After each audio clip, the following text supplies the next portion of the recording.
Las emociones son reacciones psicofisiológicas que representan modos de adaptación a ciertos estímulos del individuo cuando percibe un objeto, una persona, un lugar, un suceso o un recuerdo importante.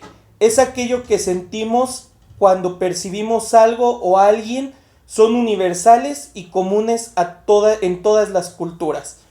Con esta presentación mal leída, damos inicio a este video podcast. Es un placer presentarme, soy Luis Ángel, actualmente estudio la maestría en Neurociencias para la Educación en el Centro Educativo Unipem y este podcast corresponde a la actividad final de la materia de bioneuroemociones. Me voy a estar trabando, carnal, hay que avisar. No, sí, bueno, bien. Y con esta presentación le damos la bienvenida a quien me acompañará hoy en este podcast. Hola, bienvenido, soy Jorge Iván García Leiva, soy ingeniero en materiales por parte del TEC de Morelia y actualmente estudio la maestría en ingeniería cerámica en el Cinvesta Unidad Saltillo. Y pues aquí vengo a hablar de temas que no tengo conocimiento alguno, así que solamente voy a dar opiniones propias. Exacto, los temas que abordaremos hoy realmente todo va enfocado a emociones. Lo acaba de decir, su especialidad pues es la ingeniería y las ciencias, no tanto el ámbito emocional. Y de hecho yo también soy más de hablar de lógica y cuestiones así que de cuestiones emocionales. Pero al final de cuentas ambos somos humanos, ambos tenemos sentimientos, ambos tenemos sensaciones, ambos tenemos emociones. Y bueno, para iniciar, hablemos de otro tema que voy a leer, que son las 11 creencias irracionales planteadas por Albert Ellis. Aquí hablaremos un poquito de cada una de estas creencias irracionales y mencionaremos el por qué realmente, sí, yo creo el porcentaje más grande de la sociedad todavía cree que son ciertas o todavía basa sus ideologías y formas de ver el mundo en cada una de estas creencias. Bueno, la primera nos dice: necesito ser amado y aprobado por las personas importantes. Pues es que sí tiene cierto sentido, porque el hecho de que tú te sientas amado hace que tú te sientas a gusto, te sientas lleno como persona, lo cual hace que como que estés más motivado, vaya, porque si no ya lo ves desde un ámbito ya más negativo, así como que hasta que le pierdes el gusto para estar haciendo algo. Yo digo que pues sí. Yo también creo que es totalmente irracional, o sea, de hecho aquí no vamos a intentar demostrar que en realidad sí son racionales, porque ya las leímos y todas sí son muy racionales. ¿Por qué está mal creer que existe esta necesidad de ser amado y aprobado por las personas importantes? Todo depende del contexto de la importancia de estas personas. Por ejemplo, yo quiero ser amado por mi familia, por mis amigos, por una chica, por, no sé, mis jefes. O sea, por personas como en específico. Pero aquí es donde pensamos en a qué personas importantes se refiere. Por ejemplo, podríamos decir que AMLO es una persona importante, ¿no? Sí, pero bajo este contexto, pues no es como que nos afecte mucho realmente si AMLO dice, ay, estará bien este tipo, pues no estamos buscando la aprobación de él. Exacto. Pero ¿por qué es una creencia irracional? Porque yo creo que la idea de Albert Ellis va enfocada a eso, a que uno busca precisamente el ser amado por esa clase de personas importantes, ya sea por famosos, por tu ídolo, por alguien a quien sigues, en vez de enfocarse a las personas que de verdad te importan. Y que de hecho, creo que sí es necesario ser amado, pero no es necesario ser aprobado como tal. Porque ser amado y ser aprobado no es lo mismo. Exacto. Entonces aquí engloba ese pensamiento como que está dentro de la misma idea. ¿Y qué es lo que pasa cuando lo intentamos desglosar o desglosamos esta idea del ser amado y aprobado de ley por personas importantes? Que te obliga a crear una máscara. Una máscara para pertenecer a ese grupo de personas que te intentan hacer creer que son importantes. Entonces comienzas a priorizar el encajar en cierto grupo o sector antes que encajar en el grupo de, vaya, las personas que de verdad te importan. Por ejemplo, ¿cuántos no habrá que prefieren irse a juntar con famosos y personas así que los van a menospreciar o cuestiones por el estilo, que no me ha pasado, pero dicen, que estar con su familia o pasar una tarde con amigos O sea, creo que la idea va un poquito por ahí. Pues sí, tienes razón, solamente que ahorita como que me dejaste pensando eso de, como que te partes, ¿no? Porque hablando en el sentido de, pues, de educación, no eres la misma persona cuando estás tomando una clase que buscas la aprobación del docente a la persona que eres afuera, porque tienes que comportarte de cierta manera, o sea, tener cierto reglamento de conducta para que puedas sobresalir en un aspecto dentro de un salón de clase. Yo así lo veo. Si no mal recuerdo, en uno de estas 11 creencias se vuelve a abordar este tema, pero desde lo que mencionamos ahorita. Creo que sí nos desviamos un poquito al decir el pertenecer a un grupo. Porque el ser amado por un grupo es diferente al pertenecer a un grupo. Pero sigamos desglosando las 11 creencias irracionales. Okay. La segunda es: debo de alcanzar el éxito y no cometer errores. Es paradójico, porque tú siempre vas a buscar obtener algo sin cometer algún error, pero es imposible. De hecho, los errores, tenemos esta falsa idea de que un error es malo, no necesariamente. Puedes aprender del mismo error y de hecho el error es el que te está ayudando a crecer. No. Exacto. De hecho, por ahí va el por qué esta es una idea irracional. Si te metes a las redes sociales y a grupos y cosas así, actualmente está esta idea de sé tu propio jefe, sal adelante y sabe que mente de tiburón. El ser exitoso lo es todo en la vida, pero ¿qué es el éxito? O sea, yo creo que en realidad esa es la parte más difícil, el saber qué es el éxito, porque el éxito para ti es diferente que para mí. Es que no podemos decir qué es éxito, güey. No podemos englobarlo todo en una palabra vaya o en alguna definición personal, porque depende de la perspectiva de cada persona.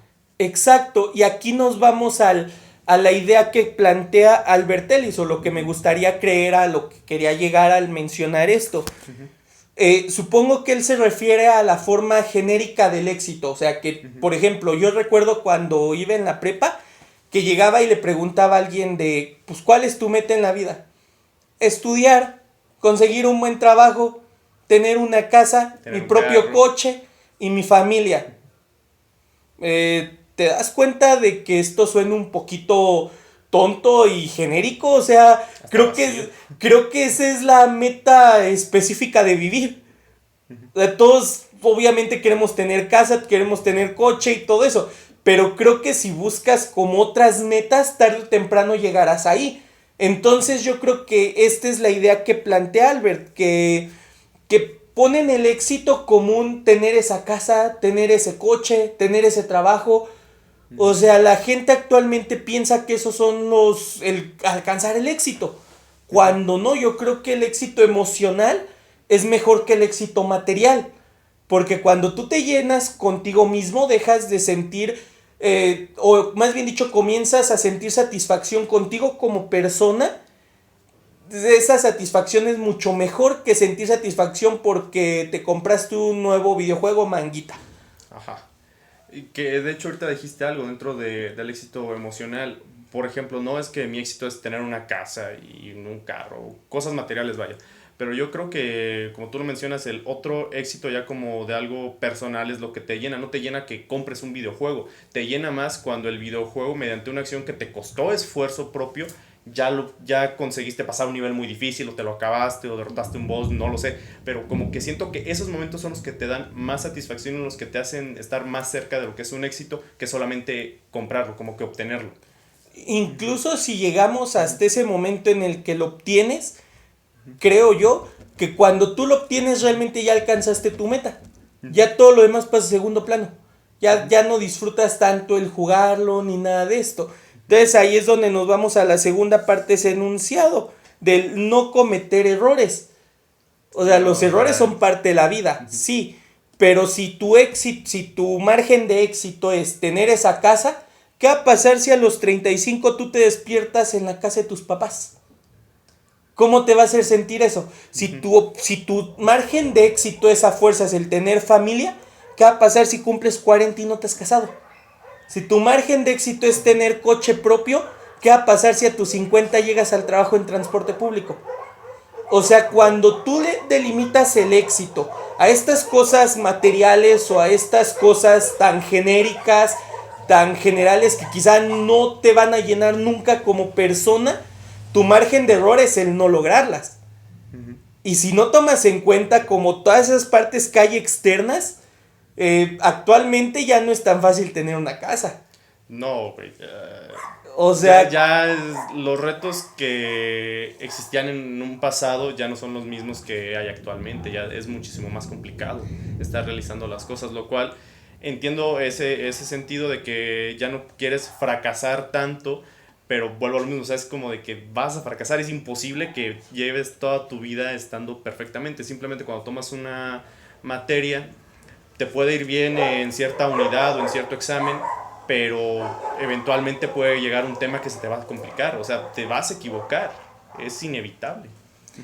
y de hecho lo mejor es equivocarse. De hecho, aquí es donde entra mi filosofía de maestro de matemáticas.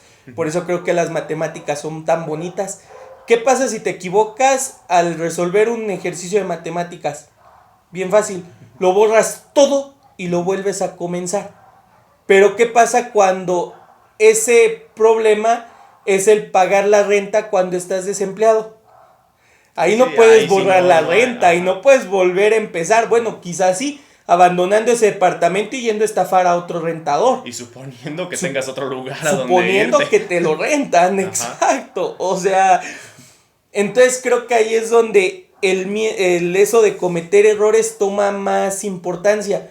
En el qué vas a sentir una vez que te equivocas. Si tu margen, entre más grande sea tu margen de lo que es tener éxito, más grande es tu margen para cometer errores. Y peor se pagan esos errores. O sea, estamos hablando que si tu imagen de éxito es tener 50 empresas y no has conseguido ni siquiera una, tu margen de error es una mala inversión. Porque hoy vas a ser dueño de tu empresa y mañana no vas a tener para comer. O sea, ya esos riesgos para alcanzar lo que la gente suele definir como éxito hacen que el cometer errores sea más fácil y sean errores más fatales. Y una vez que se comete ese error, ¿qué es lo que causa? Depresión, pensamientos suicidas, tristeza, ansiedad, abandono de las personas que creías que te querían. Sí, inclusive empieza ahí lo que viene siendo la falta de motivación, que de hecho es lo que se empieza a desencadenar todo lo que tú estás diciendo. La tercera creencia irracional que nos plantea Albert Ellis es: las personas que no se comportan de forma correcta deben ser culpadas o castigadas. Es que ahí es un tema muy difícil porque ¿qué es comportarte de manera correcta? ¿Bajo qué ley o qué sociedad? Porque lo que nosotros estamos haciendo ahorita en este momento no es lo que estaba bien hace 50 años. O en 50 años no va a ser lo que esté bien. Eso es como muy subjetivo. Y aparte de eso, ¿cuál es el castigo? O sea, ¿cuál es el margen de castigo? ¿Robaste? ¿Te voy a cortar una mano? Arriba el Bronco. O sea, piénsalo así. Yo creo que esta idea va pensada o va enfocada al ser una persona de sociedad. Pero, por ejemplo, a mí me gusta vestirme en bermuda siempre. Ahorita ya no está mal visto. Pero recuerdo cuando iba en la prepa que alguien anduviera todos los días con bermuda era de fodongo. O sea, ya ahorita la gente anda con pants, bermuda X. Ya los aspectos de vestimenta cambiaron bastante. Pero como que te obligan a decir, somos máquinas y solo podemos tomar esta actitud y solo podemos tomar este pensamiento y esta línea a seguir. Es que ya cuando tú llegas a ese punto hasta te estás metiendo con la identidad de las personas, porque al estar estableciendo solamente un protocolo para que estén siguiendo, ya les estás quitando su identidad. Ya, ¿en qué momento la persona deja de ser la persona y se empieza a convertir solamente en un robot? Exacto. En el momento en que alguien define qué es lo que es comportarse de forma correcta. Y ahí está lo peor. ¿Qué tipo de persona es que te lo va a estar definiendo? O sea, exacto. ¿cómo? ¿Cómo se define qué es un buen comportamiento? Y ahora, ¿cómo te van a culpar de haber tenido un mal comportamiento? O sea, por ejemplo, yo a donde llego, me refiero, o más bien dicho, llego diciendo buenas tardes. pero si das clases te voy a saludar como maestro hasta que me entere que tienes un doctorado y me obliguen a referirme a ti como doctor. Pero en un inicio, si trabajas en algo de medicina, te voy a decir doctor aunque seas médico. Si estás dando clases, te voy a decir maestro aunque seas doctor. O sea, quizás muchos dirían es que eso es una falta de respeto. Para mí no lo es. Por ejemplo, yo incluso acabando mi maestría voy a seguir siendo Luis Ángel. No va a cambiar eso. Entonces va a haber personas que si ven que llego y me presento como Luis Ángel, sin poner en un inicio el maestro Luis Ángel, dirán, le acabas de bajar importancia a tu título. Pero es que en mi acta de nacimiento dice Luis Ángel, no maestro Luis Ángel.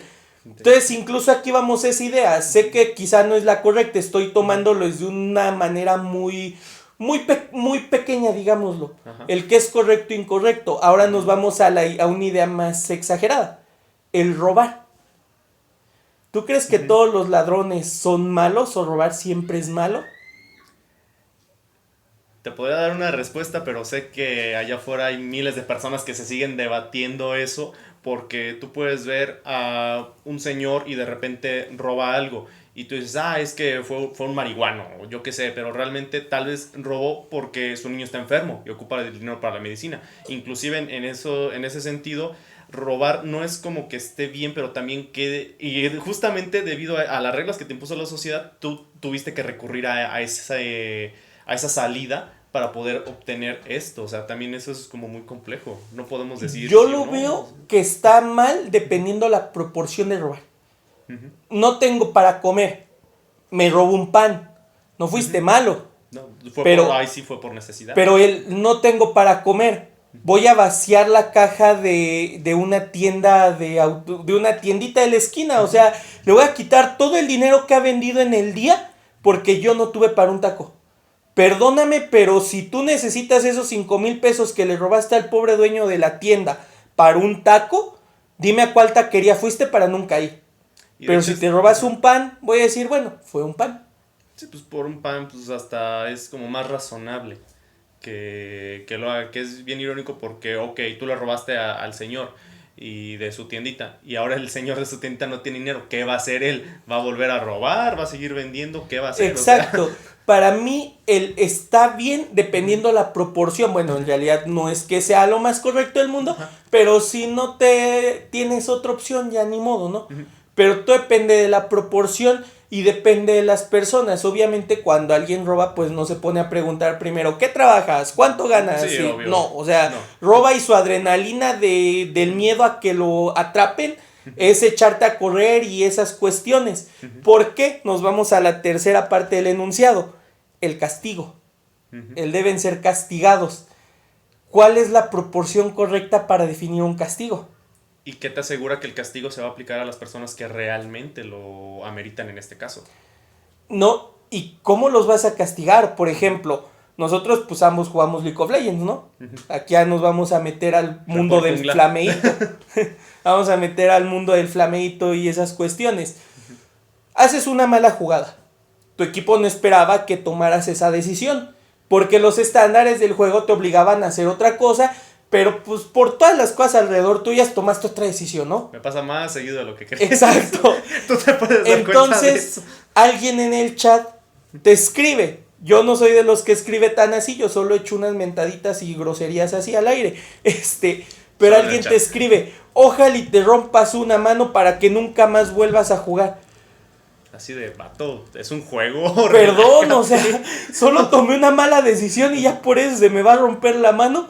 Ahora nos vamos a la agarras en Facebook y haces un chiste a las personas de otro color de piel, ¿no? Y entonces alguien te escriba, ojalá te mueras y todos tus hijos se quemen para que vean lo que siente tener la piel así. Oye, la proporción del castigo no va de acuerdo al margen de mi crimen. Deja la proporción, que es lo que te decía. Ok, vas a castigar a este individuo que hiciste ese comentario. ¿Qué culpa tienen sus hijos? ¿Qué culpa tiene su descendencia? O sea, ellos no tuvieron, ni siquiera son conscientes de lo que está pasando, pero no, ya.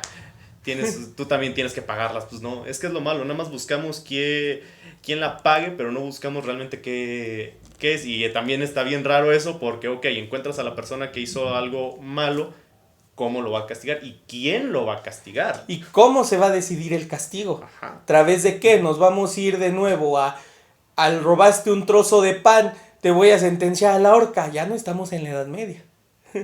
No, pero bueno, ya. con esto No, podemos sí, ya. aventarnos Sí, 10 no, horas hablando. Podemos seguir, ya hasta te iba a dar un ejemplo de Disney, pero lo dejaré para Así más que adelante. lo más seguro es que sí salga. Nos vamos a la cuarta creencia irracional. Las cosas deben ser como yo creo que deben de ser. Si no es así, es una catástrofe. Estás definiendo una secta. Solamente existen dos pensamientos, el mío y el incorrecto. Es una tontería pensar así. Ajá. Pero ¿cuánta gente no piensa así actualmente? ¿Y qué pasa cuando los haces entrar en razón? Es donde vienen todas esas emociones de ira, odio, coraje. O sea, estas personas no se deprimen, no les da ansiedad. Muchas personas empiezan directamente al ataque. Exacto. Nos vamos con los casos estos de 4chan y estos foros de internet, ¿no? Uh-huh. ¿Cuántos no es de que alguien va, te publica un insulto, ¿no? Tú le contestas su insulto.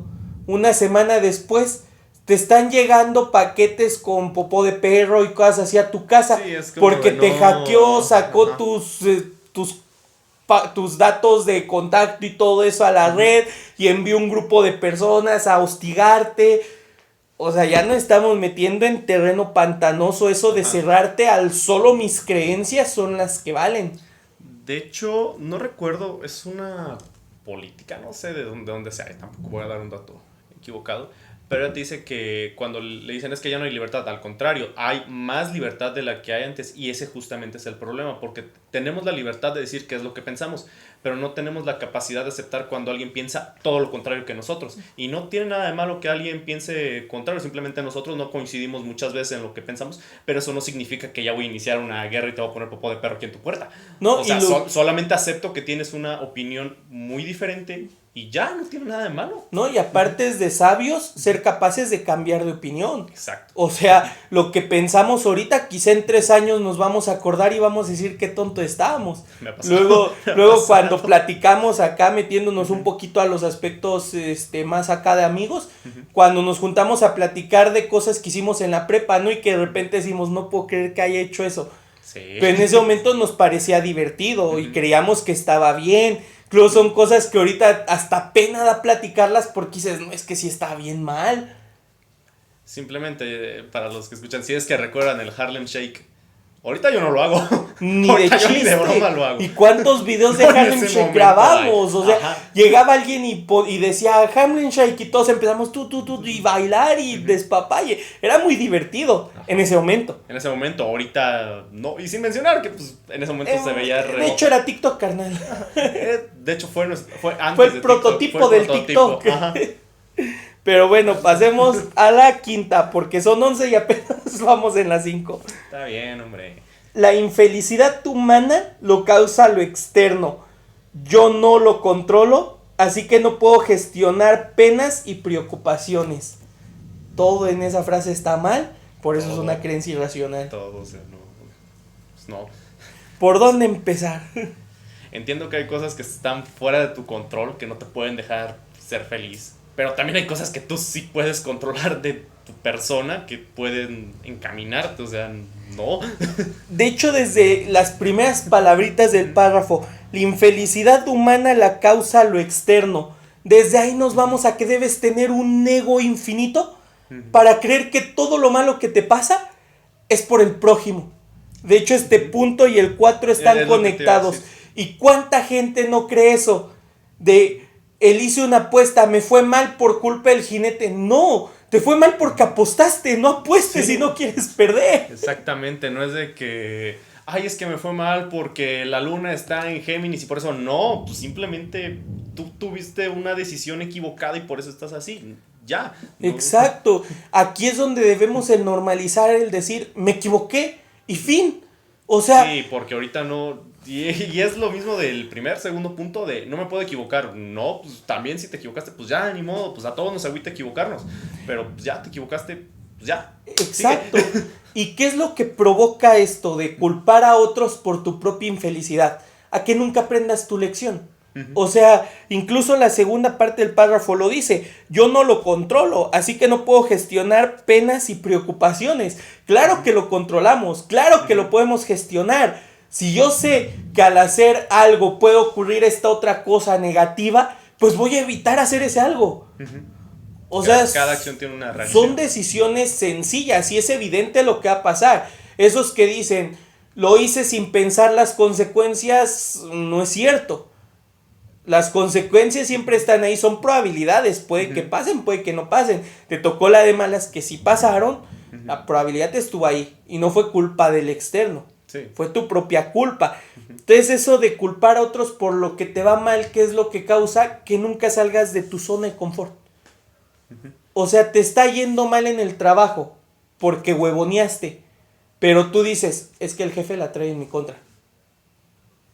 Es más fácil culpar a un tercero que aceptar. Y estás creando un falso sentido de felicidad, te estás justificando estás evitando ver tus errores intentándoselos achacar al otro, cuando no es así. No, pues de hecho solamente estás viviendo dentro de tu burbuja. Exacto. El problema es que, y en base a experiencia propia, llega un momento donde esa burbuja va a explotar. Exacto. Tarde o temprano. Y ahí es donde cae el llanto del, es que no sé qué hacer ahora, ¿cómo soluciono esto? Pues hace 10 años pudiste evitarlo, es muy tarde, o sea, ya resígnate y avanza, porque avanzar tampoco está mal. O sea, pero vámonos al Sí, échale, porque si no, vamos a debatir demasiado. Punto número 6, acá como otro rollo. Okay. Debo preocuparme y controlar todo lo peligroso y amenazante alrededor. Mira, empezaré diciéndote una escena de Kung Fu Panda en la 1. Cuando, si la han visto, la tortuga, esta Uwei, empieza a hablar con el maestro Shifu, el panda rosa, no es un zorro, es un panda rojo. Él empieza a decir que puede controlar cosas y Shifu le dice, no, el control es una ilusión. No puedes tener control de las cosas, ¿cómo dijiste? Cosas amenazantes y peligrosas a tu alrededor. Tú no puedes controlar, por ejemplo, vas caminando en la calle, tú no controlas que un perro esté enojado y quiera morder, lo que controlas es de, pues no paso por ahí, me voy. No, pues por eso mismo das media vuelta, no tienes por qué esperarte. Sí, y mucha gente piensa que sí lo puede. De hecho, aquí es donde vienen las ideas actuales del sé uno contigo, todo es felicidad, no te preocupes, buenas vibras, controla tu energía. Exacto. No. Vibra alto, amigo, vibra alto.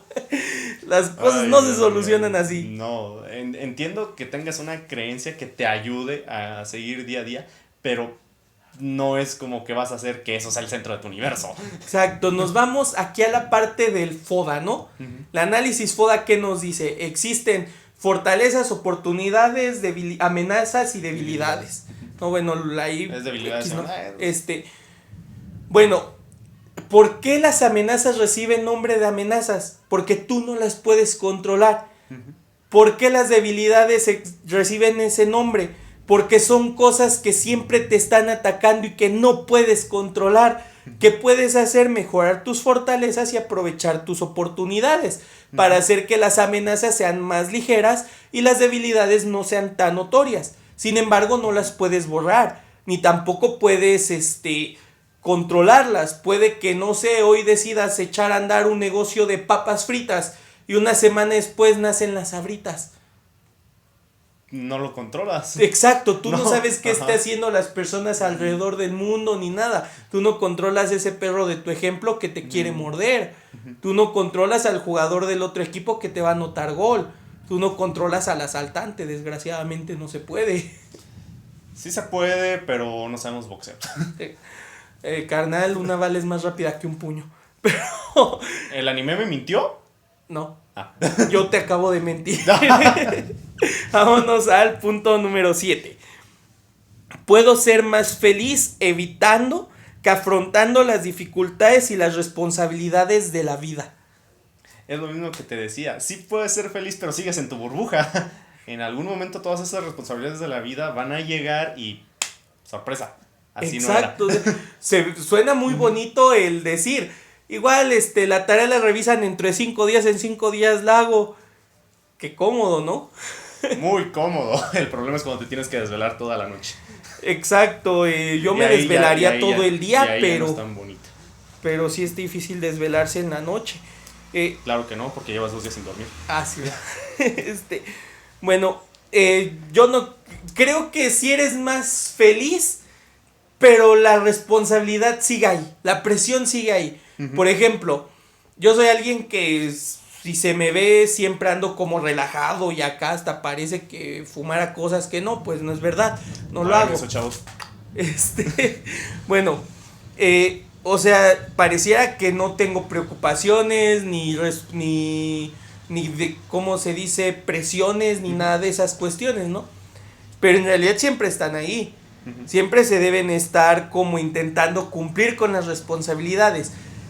¿Por qué? Porque me ha llegado a pasar que de relajarme tanto, llegó un día cuando me tocaba presentar mi proyecto de residencias. Sí. Recibo un mensaje un día de mi maestro, yo todavía ni siquiera empezaba el proyecto, faltaban 6 días para entregarlo. Bueno, ya lo había empezado, pero no llevaba pues, el avance que se requería para los 6 días que me quedaban. Y te pidió revisión. Exacto. Ouch. Lo sentí como un balde de agua fría y fue la burbuja, o sea, sentí como esa burbuja tronó. Esa despreocupación y todo me cayó y fueron 20 minutos que ya sentía casi que moría hasta que dije, ahorita no lo puedes solucionar. Piénsalo fríamente, calcúlalo y así. Al final logré cumplir con la entrega. No estaba bien hecho. Pero aquí viene un consejo referente a esto. ¿Cómo poder tener esa felicidad sin evitar las dificultades y responsabilidades? Entreguen los trabajos o lo que les están pidiendo. Si están mal, les darán tiempo extra para corregirlo. Si están bien, ya no será necesario la corrección. Y ya, no evitaron, modificaron. Lo modificaron, toman una ruta alterna, algo que vas a seguir teniendo tu felicidad, pero ya no va a ser la cubeta de agua fría, nada más va a ser algo como más tranquilo, de una manera más clara de llevarlo, por así decirlo. Exacto, incluso aquí me llega una frase célebre de un personaje anime, se llama Shihaya Furu, que este personaje de ese anime, pues por las dificultades de la misma historia, ¿no? Estaba como mal, deprimida y cosas así. Uh-huh. Porque ella quería dedicarse a su deporte de la serie, ¿no? Pero tenía exámenes de admisión a la universidad. Entonces ella no sabía qué hacer porque ni se concentraba en su juego, en sus entrenamientos, ni tampoco le iba bien en la escuela. Entonces llega un maestro y le dice, es que Shihaya, primero haz lo que no te gusta para que puedas hacer después lo que te gusta. Entonces ella dijo, esta semana no voy a entrenar. Se dedicó solo a estudiar, pasó todos sus exámenes y a partir de ahí se dedicó 2 semanas a entrenar sin preocupaciones de nada y ganó un torneo. Es que así tiene que ser, tienes que saber equilibrar tus cosas para poder estar libre para hacer realmente lo que te está gustando. Exacto, sacrificar. Ajá. Sí, de hecho, hasta siguiendo con la temática de anime, como en el anime de Full Metal Alchemist, ahí te lo dicen bien, de que es un mundo de magia y alquimia, y el principio de la serie básicamente consiste en algo que se llama intercambio de equivalencia, que tú das algo para obtener algo del mismo valor. En este caso es lo mismo, tú estás dando tu semana, o bueno, este personaje para poder, o hasta cualquier niño está dando la semana para, ¿sabes qué? No voy a entrenar fútbol, me voy a dedicar nada más a mis exámenes para que mis papás no me regañen. Pum, exámenes, todo bonito, y el chiquillo se puede ir tranquilamente a estar jugando y hasta después se puede ir con sus amigos, o yo qué sé, ya puede hacerlo porque ya pagó el costo de su hobby, de su pasión, haciendo lo que no le gusta, y ahora ya puede hacer lo que le gusta y sin ninguna preocupación, y nadie le va a decir nada. Exactamente, porque de esa manera tú no rompiste la burbuja, porque en realidad nunca hubo burbuja. Exacto. Entonces, consejo para ese punto, eviten meterse en una burbuja. Las burbujas son malas. Pasamos al punto número 8. Necesitamos confiar y depender de alguien más fuerte que nosotros. No. Fuerza equivalente. Ambas partes deben empujar igual. Sí. No, es que, a ver, ¿cómo? Debemos confiar y depender, ¿verdad? Necesitamos confiar y depender de alguien Contar una más historia, fuerte. pero es súper larga, pero básicamente es de tú no puedes estar dependiendo de otra persona porque le estás dando una responsabilidad enorme a la otra persona. Otro, no debes, tú puedes hacerte responsable de ti mismo, que es lo mismito del ejemplo pasado. El niño hipotético, que no existe, que voy a decirle Raúl, no sé por qué, pero Raúl le puede decir a su amiguito, tú hazme el examen, pero qué tal que el día del examen su amiguito se enfermó y reprobó, y él se confió. No puede depender, tú tienes que enfrentar las cosas bajo tu propia perspectiva. Yo aquí sí voy a meter una anécdota mía, y la verdad siento bien bonito platicarla. Okay. En sí mi principal fuerte son las matemáticas, ¿no? Es lo único en lo que soy medianamente bueno. Entonces cuando iba en la prepa, pues mi salón confiaba en mí. Y teníamos un maestro que dejaba exámenes muy difíciles, pues él iba en la misma escuela que yo y le daba clases el mismo maestro. Entonces, un día hizo un examen que según era el más difícil, incluso iré los temas. Trataba de elipses y de hipérbolas. Creo que recuerdo el examen. Me volví un crack para esos temas porque había reprobado un bloque antes. Entonces había 3 grupos en esa escuela. Yo le contesté el examen a un amigo que iba en el grupo 1. Un ejercicio lo tuve todo bien, pero en el otro tuve 2 errores.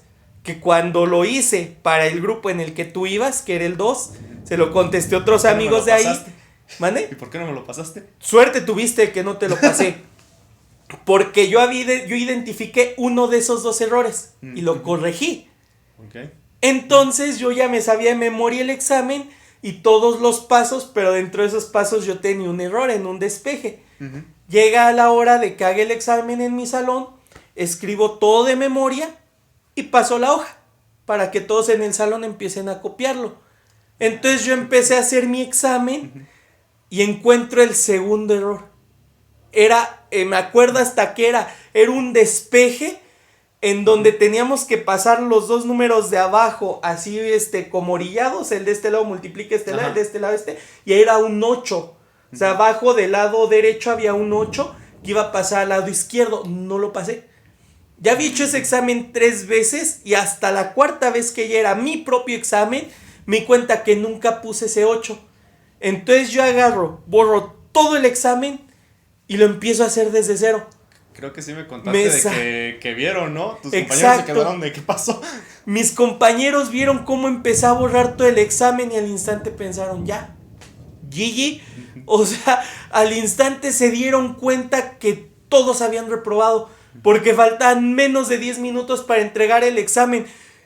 Y entonces agarraron y me preguntaron, ¿qué le cambiaste?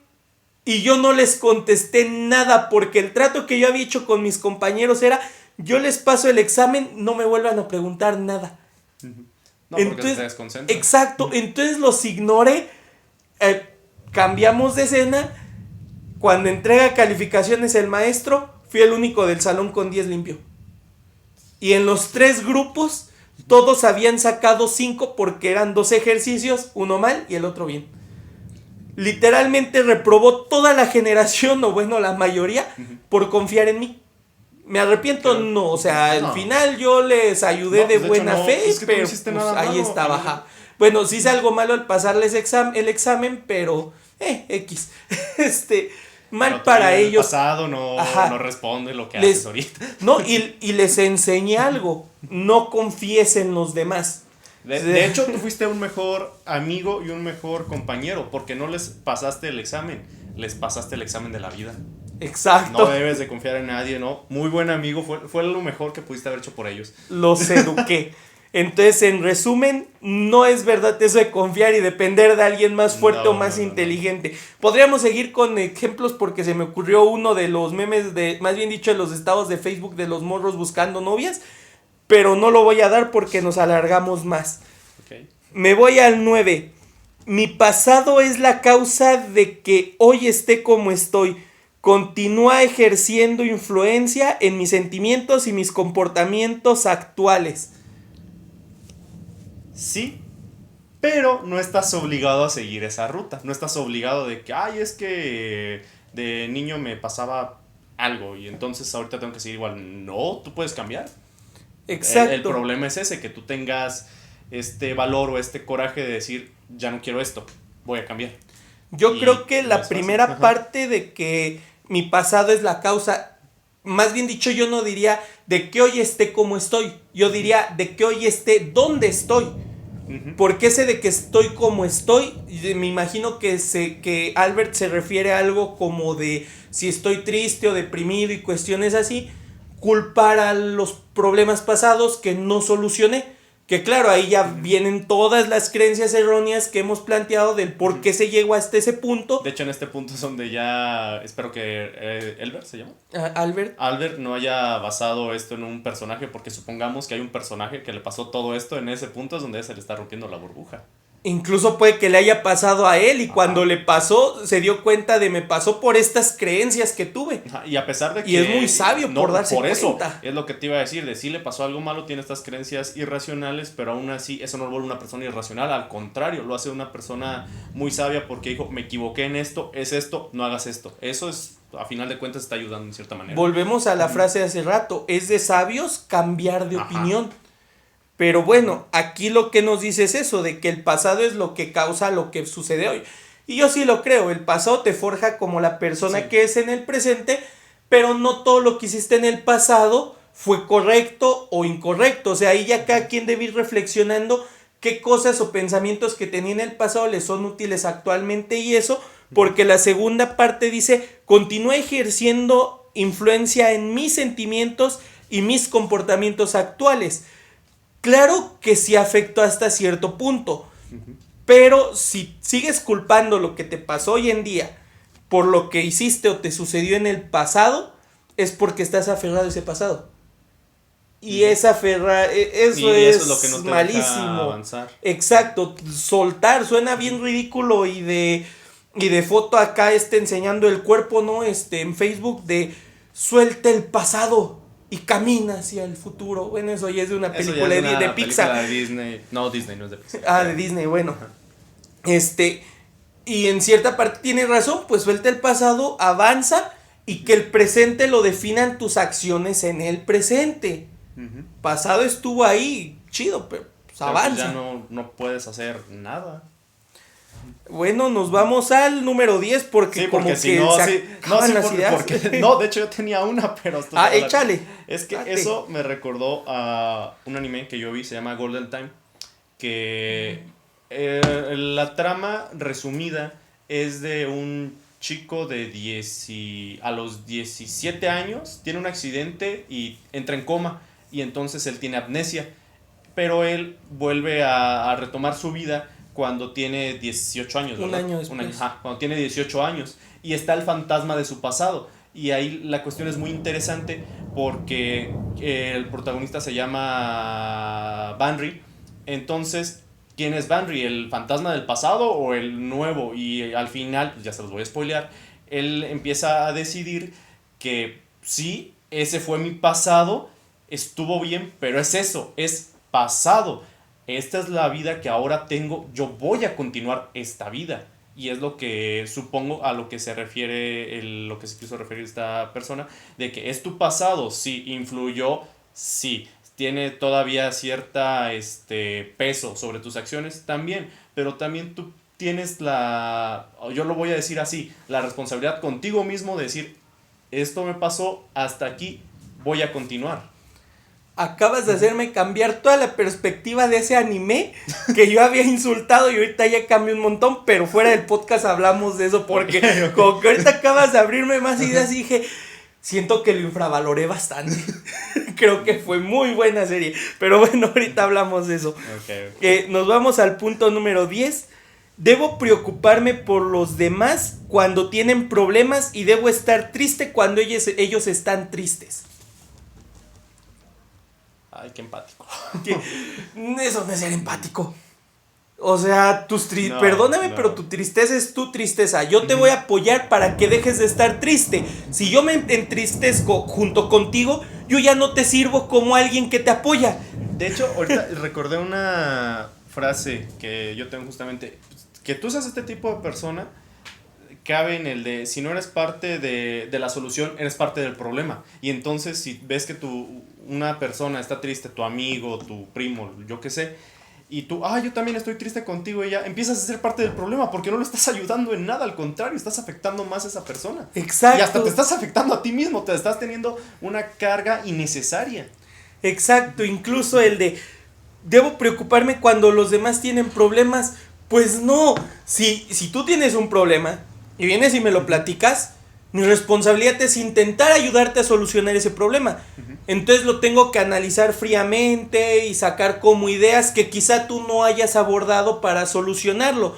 Pero si yo empiezo a preocuparme, voy a comenzar a compartir la preocupación contigo, sí. Entonces los dos preocupados llegaremos a la misma solución y no se solucionará el problema. Exacto. La idea, o más bien dicho, yo aquí lo que creo es de ser empático, es el ser capaz de entender las emociones del prójimo sin formar parte de ellas.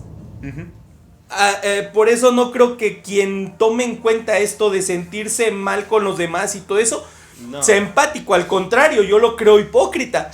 Porque se hace el de me preocupan tus problemas cuando no le preocupan en absoluto. El que dice que está triste cuando el vecino está triste está mintiendo. Lo dice para que el vecino no le pida ayuda para salir de su tristeza. Porque ya los dos están tristes. Y irónicamente es lo que, bueno, ya tiene generaciones pasando. No voy a decir qué es lo que pasa ahorita, porque eso está desde que estábamos nosotros, si no es que antes. Porque muchas personas lo hacen solamente pues, para estar llamando la atención.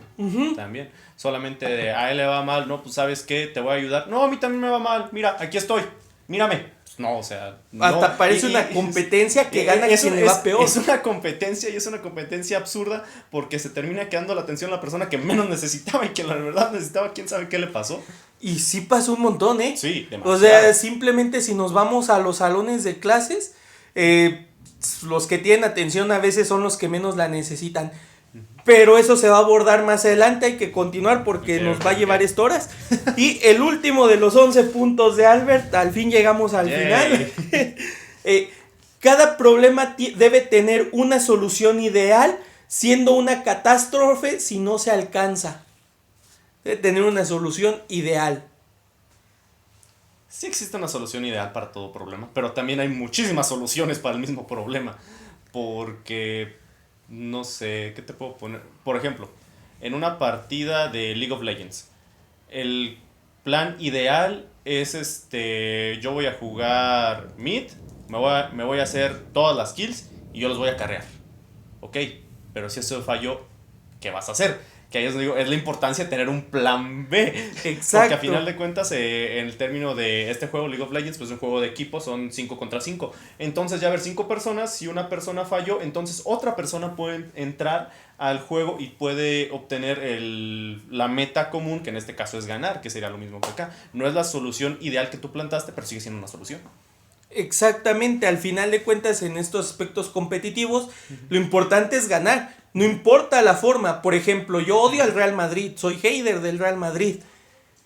Pero pues no puedo decir que sus soluciones son incorrectas. Cuando se llevó las 3 Champions seguidas, cómo me ardieron esos 3 años ver la Champions. Yo era partidario de que se eliminara ese torneo y ahorita ya no. Pero los 3 años eliminó a mi Bayern. Es el equipo al que yo apoyo de todo corazón. Los 3 años los eliminó igual. El Bayern es el equipo más completo que existe y busca videos y todos están de acuerdo. Es el que tiene mejor ataque, mejor defensa, mejor media, mejor portero, porque todo está equilibrado. En cambio, el Real Madrid tenía todo en la defensa y un contraataque. Entonces era de que el Bayern siempre jugaba en bloque. Sus 10 jugadores eran como robotcitos.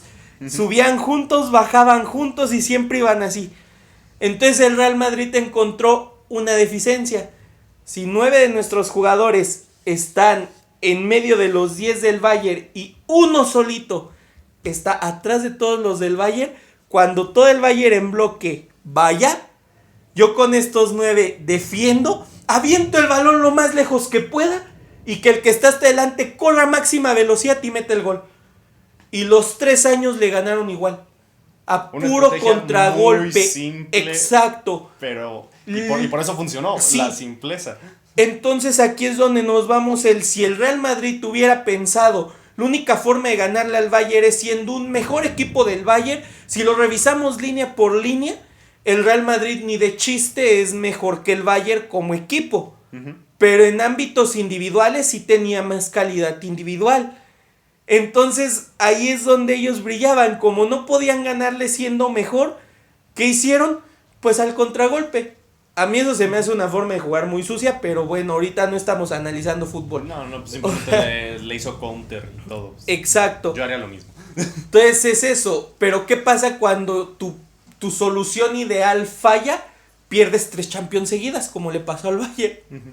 Y ese es un problema cuando tú tienes una mentalidad cerrada solamente. Y de hecho es un punto que tú dijiste, solamente es esto y lo que no sea lo que yo pienso está mal. Y fue lo que les pasó. Si hubieran cambiado de, bueno, no nos funcionó la primera vez, ponle que 2 veces, 3 veces que repitas lo mismo, pues ya, tú ya te lo estás ya buscando. El problema fue el Bayern, no el Real Madrid. Exacto. Sin desmeritar a los jugadores que yo ni conozco, pero... yo sí los conozco y los amo a todos. ¿Me los presentas? Sí. Ahorita después te paso los contactos. Va. Bueno, pero entonces ya hablamos de las 11 creencias erróneas y todos estos aspectos. Y bien sutilmente voy a meter al siguiente tema. Ya vamos a hablar un poquito más como tal de qué son las emociones o cómo es cada una de estas emociones. Ya hicimos mención que durante los 11 puntos... tener estas creencias y que te fallen esas creencias te afecta emocionalmente, pero en sí no son solo estas 11, sino en general, que te falle una creencia suele ser un shock psicológico. Uh-huh. Pero las emociones no es como que existan infinitas. De hecho, las segmentan en 2 bloques, las emociones primarias y las emociones secundarias. Las primarias solamente son 6. Digamos que es como los colores, ¿no? Que solo existen 3 primarios y los demás ya salen de ahí. Okay. Las emociones existe alegría, tristeza, ira, miedo, asco y sorpresa. ¿Que no es una película? Exacto, pero creo que ahí quitan la de miedo. No. ¿No? Quitan sí una, salen 5 nada más, ¿no? Ah, sí es cierto, sí quitaron. Sí, bueno, pero continúa. Pero no me acuerdo cuál de todos esos quitaron. Pero estas son las 6 principales emociones. Después tenemos las secundarias. Algunos ejemplos que nos plantearon en la plataforma es la culpa, el orgullo, la vergüenza, la felicidad, el amor. Y hay más que ahorita no se me ocurren, la verdad. Pero ¿qué son estas emociones secundarias? Son combinaciones de las emociones primarias. Por ejemplo, la felicidad, muchos dirían, felicidad y alegría son cosas iguales, pero no es cierto. No. Tú puedes tener un momento feliz en tu vida mientras estás súper deprimido. Uh-huh. O puedes ser la persona más alegre del mundo sin ser necesariamente feliz. Entonces sí son cosas distintas. O por ejemplo aquí que menciona el amor. El amor es una combinación de las 6 emociones primarias. En algún punto encuentras las 6. Sí, no es que está más. No, pero sí es que son emociones. Las emociones por sí mismas, hablo desde mi desconocimiento, desde mi ignorancia. Las emociones para mí es algo muy complejo porque no es muy fácil definir. Si me pongo bien romántico como chico de secundaria, ¿qué es el amor? Y te puedo escribir una carta. Pero va a ser una conclusión propia y puede que hasta errónea. ¿Qué es el miedo? Igual tampoco puedo definir qué es. Todas las emociones son algo muy complejo, pero sí me gusta cómo está dividido de que son las emociones primarias, las 6, y las emociones secundarias, porque siento que eso como que te ayuda a entender mejor, pero no vamos a terminar de comprender un fenómeno que es tan complejo. Es que digamos que las emociones primarias siempre están al mismo tiempo dentro de ti. O más bien dicho, son más evidentes. Mientras que las secundarias pueden presentarse en momentos específicos. Por ejemplo, tú puedes estar triste eternamente y al mismo tiempo feliz y al mismo tiempo sentir ira y todas estas cuestiones, ¿no? Por ejemplo, yo puedo estar enojado con mi hermana, pero al mismo tiempo quererla y cuestiones así, ¿no? Sí. Pero la culpa es como una emoción muy específica, que solo sientes cuando hiciste algo que crees que está mal. De hecho, a mí me gusta el tema de las emociones, quizá no como tal desde el ámbito de cómo funciona el cerebro mientras pasan, o sea, y es lo que estoy estudiando, de cómo se comportan las neuronas al momento de recibir cada estimulación, vaya. De hecho, hay estudios en los que te ponen un cerebro, ¿no? Tipo GIF y cosas así, y te van presentando las emociones y cómo va reaccionando el cerebro de acuerdo a cada emoción en específico. Creo que sí he visto. Hay un montón de análisis así, pero a mí no me gusta desde ese ámbito. O sea, a mí me gusta ver las emociones fuera del ámbito científico y más en el ámbito literario. Porque yo soy alguien que disfruta mucho de las series, de un buen libro, aunque no suelo leer mucha literatura así solo escrita como tal. Suelo leer más tipo mangas, cómics que tienen sus imágenes y eso. Pero yo sí me enfoco mucho en el desarrollo del personaje, en el cómo van cambiando sus emociones, cómo va presentando su sentir o su pensar a lo largo de la historia. Me gusta mucho pensar en el personaje una vez que llego al final. Yo lloro en todos los finales de las series. Así sea un final feliz, yo voy a estar llorando a chorros. Porque en ese momento no voy a estar pensando en el momento del final como tal, sino en todo lo que sucedió para llegar hasta ese momento. A mí así es como me gusta disfrutar. Incluso en mi entorno, a mí de repente me gusta, por ejemplo, con ustedes, contigo que eres mi amigo, o con otras personas, allá hay otro amigo sentado ahorita que no sale en cámara, con mis compañeros de trabajo y en todos lados, me gusta como de repente ver los gestos que hacen porque las gesticulaciones sueltan a veces emociones. O sea, puede que te sonrían, por ejemplo, una sonrisa de incomodidad. Sí. O sea, puede ser una sonrisa de alegría, de impresión, o sea, pueden ser muchos gestos distintos. Y cada uno te va a arrojar una emoción diferente y a mí como que en el tema de emociones y esos aspectos es lo que me gusta ver, lo intangible.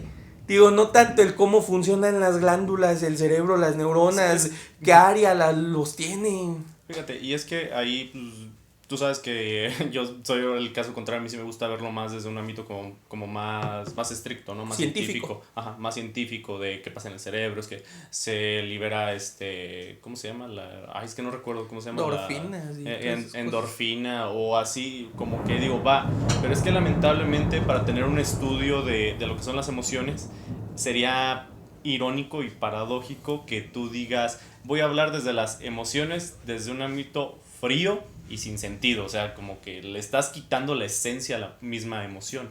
No tendría ningún objetivo estar realizando eso. Sí. O sea, en ese sentido lo entiendo, porque sí, hasta yo digo, pues es que no tiene mucho sentido que me hagas una evaluación tan fría, tan detallada si no terminas de comprenderlo, porque para que tú entiendas lo que es la tristeza tienes que vivirla, para que tú entiendas lo que es la felicidad la tienes que vivir. O sea, no puedes verlo nada más porque se libera esto y ya. Sí influye, pero influye en qué lo libera, pero no influye en cómo lo sientes. Y siento que ahí lo interesante de estas investigaciones. Y de hecho, si fuera verdad que se pueden analizar tanto, sí hay como formas genéricas. O sea, volviendo al tema de personajes, a estas alturas me he leído tantas historias que me sé cada cliché que se puede presentar en comedias románticas, en mangas de acción, en todas esas cuestiones. Casi ya sé los clichés de cada personaje. Es de que sale un personaje y lo comparo con otros 80 personajes que son exactamente igual, pero una o dos cosas cambia el autor y es un personaje diferente. Sí. Y así somos las personas. Así de complejas son las emociones. Tú puedes decir, yo quiero crear un personaje risueño, empático, cariñoso y callado para que cuando tenga un momento en el que tiene que gritar o detener una pelea o meterse en algo donde no lo llaman, él se vea épico, se vea imponente, se vea interesante. Y sí está muy bonita esa idea, es genérica, lo acabo de plantear. Pero de repente tú le pones tu propio toque, que aunque otros 80,000 autores hayan creado ese mismo personaje bajo esos mismos criterios, ya es tu personaje. Ahora imagínate si quieres hacer un estudio para generalizar las emociones. Si estoy hablando de un personaje y cada autor crea chorrocientos mil personajes y existen chorrocientos mil autores, y ahora quitando a los autores 9 billones de personas y cada persona con otros tantos personajes dentro de ellas, va a ser imposible. Perdón, pero sí, yo creo que con nuestros avances científicos actuales hay 3 cosas que el ser humano es incapaz de explorar, puede que a futuro sí.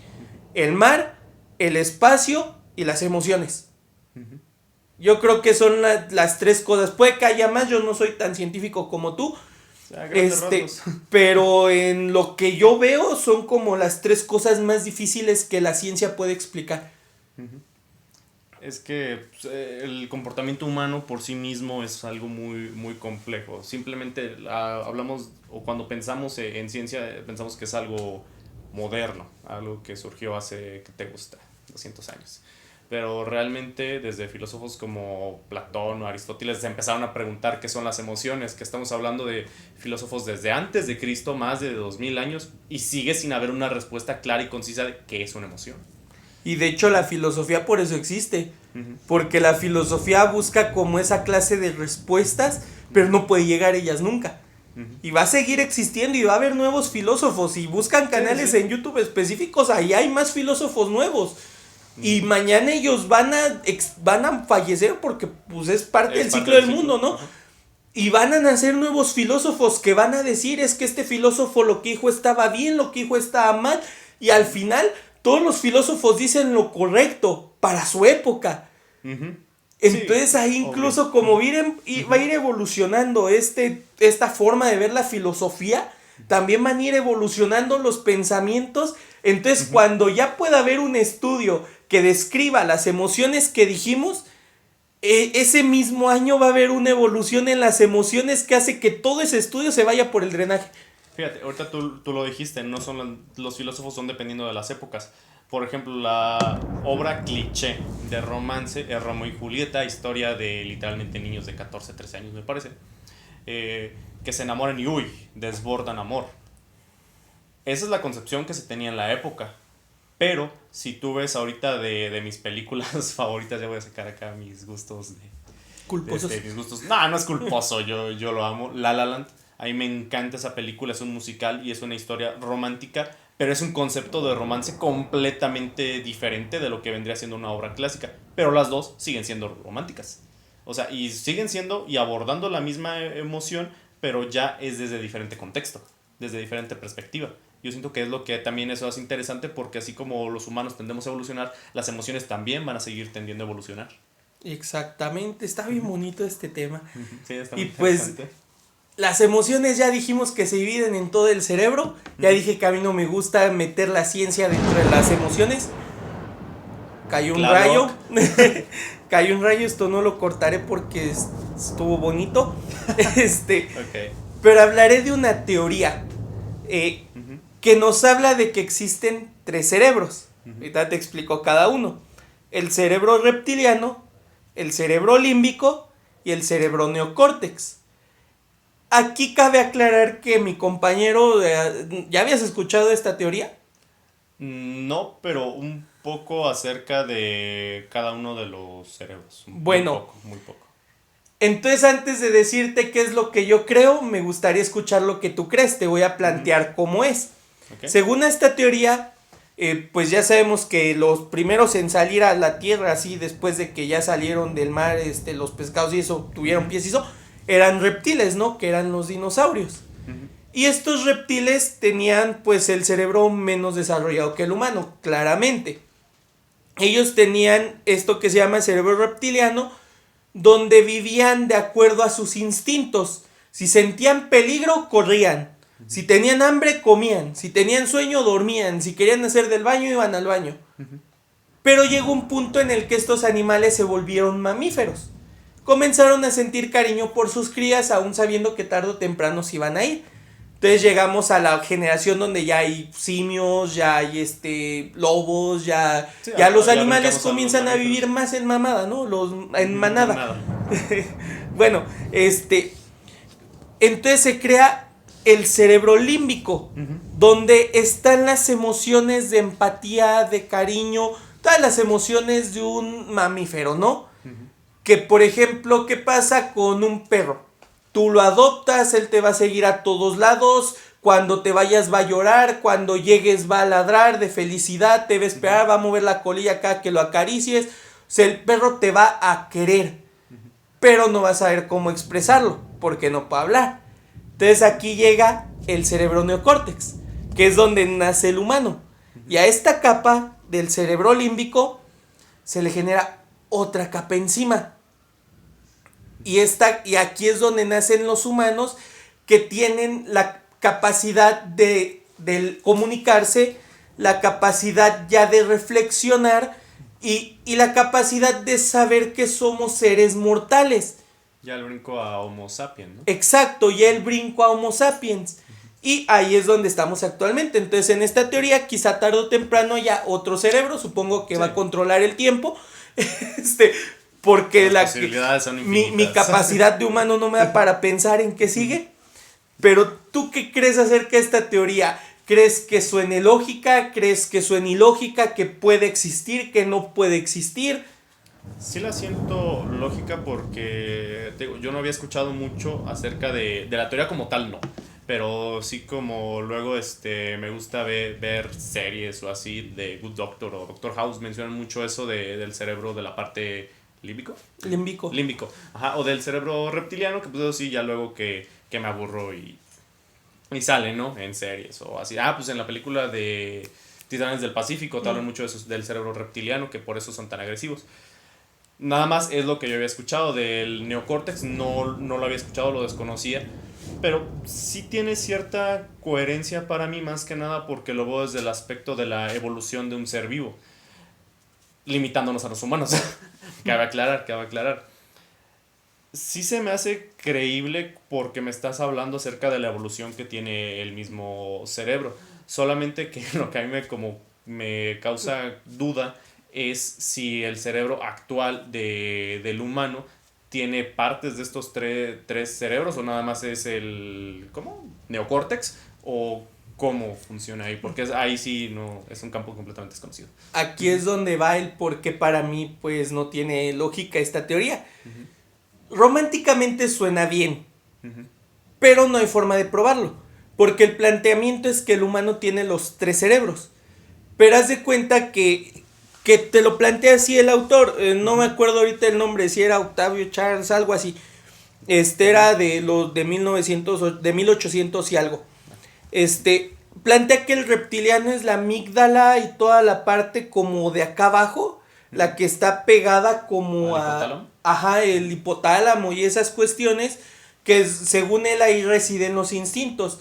Después en la parte intermedia, de hecho ese sí tiene correcto el nombre, sí se llama sistema límbico, toda esa parte intermedia, tiene las emociones y esas cuestiones, pues está encima del hipotálamo y eso. Y la última capa del cerebro, que no recuerdo el nombre, aquí te lo plantea como neocórtex, contiene ya el lenguaje y estas cuestiones.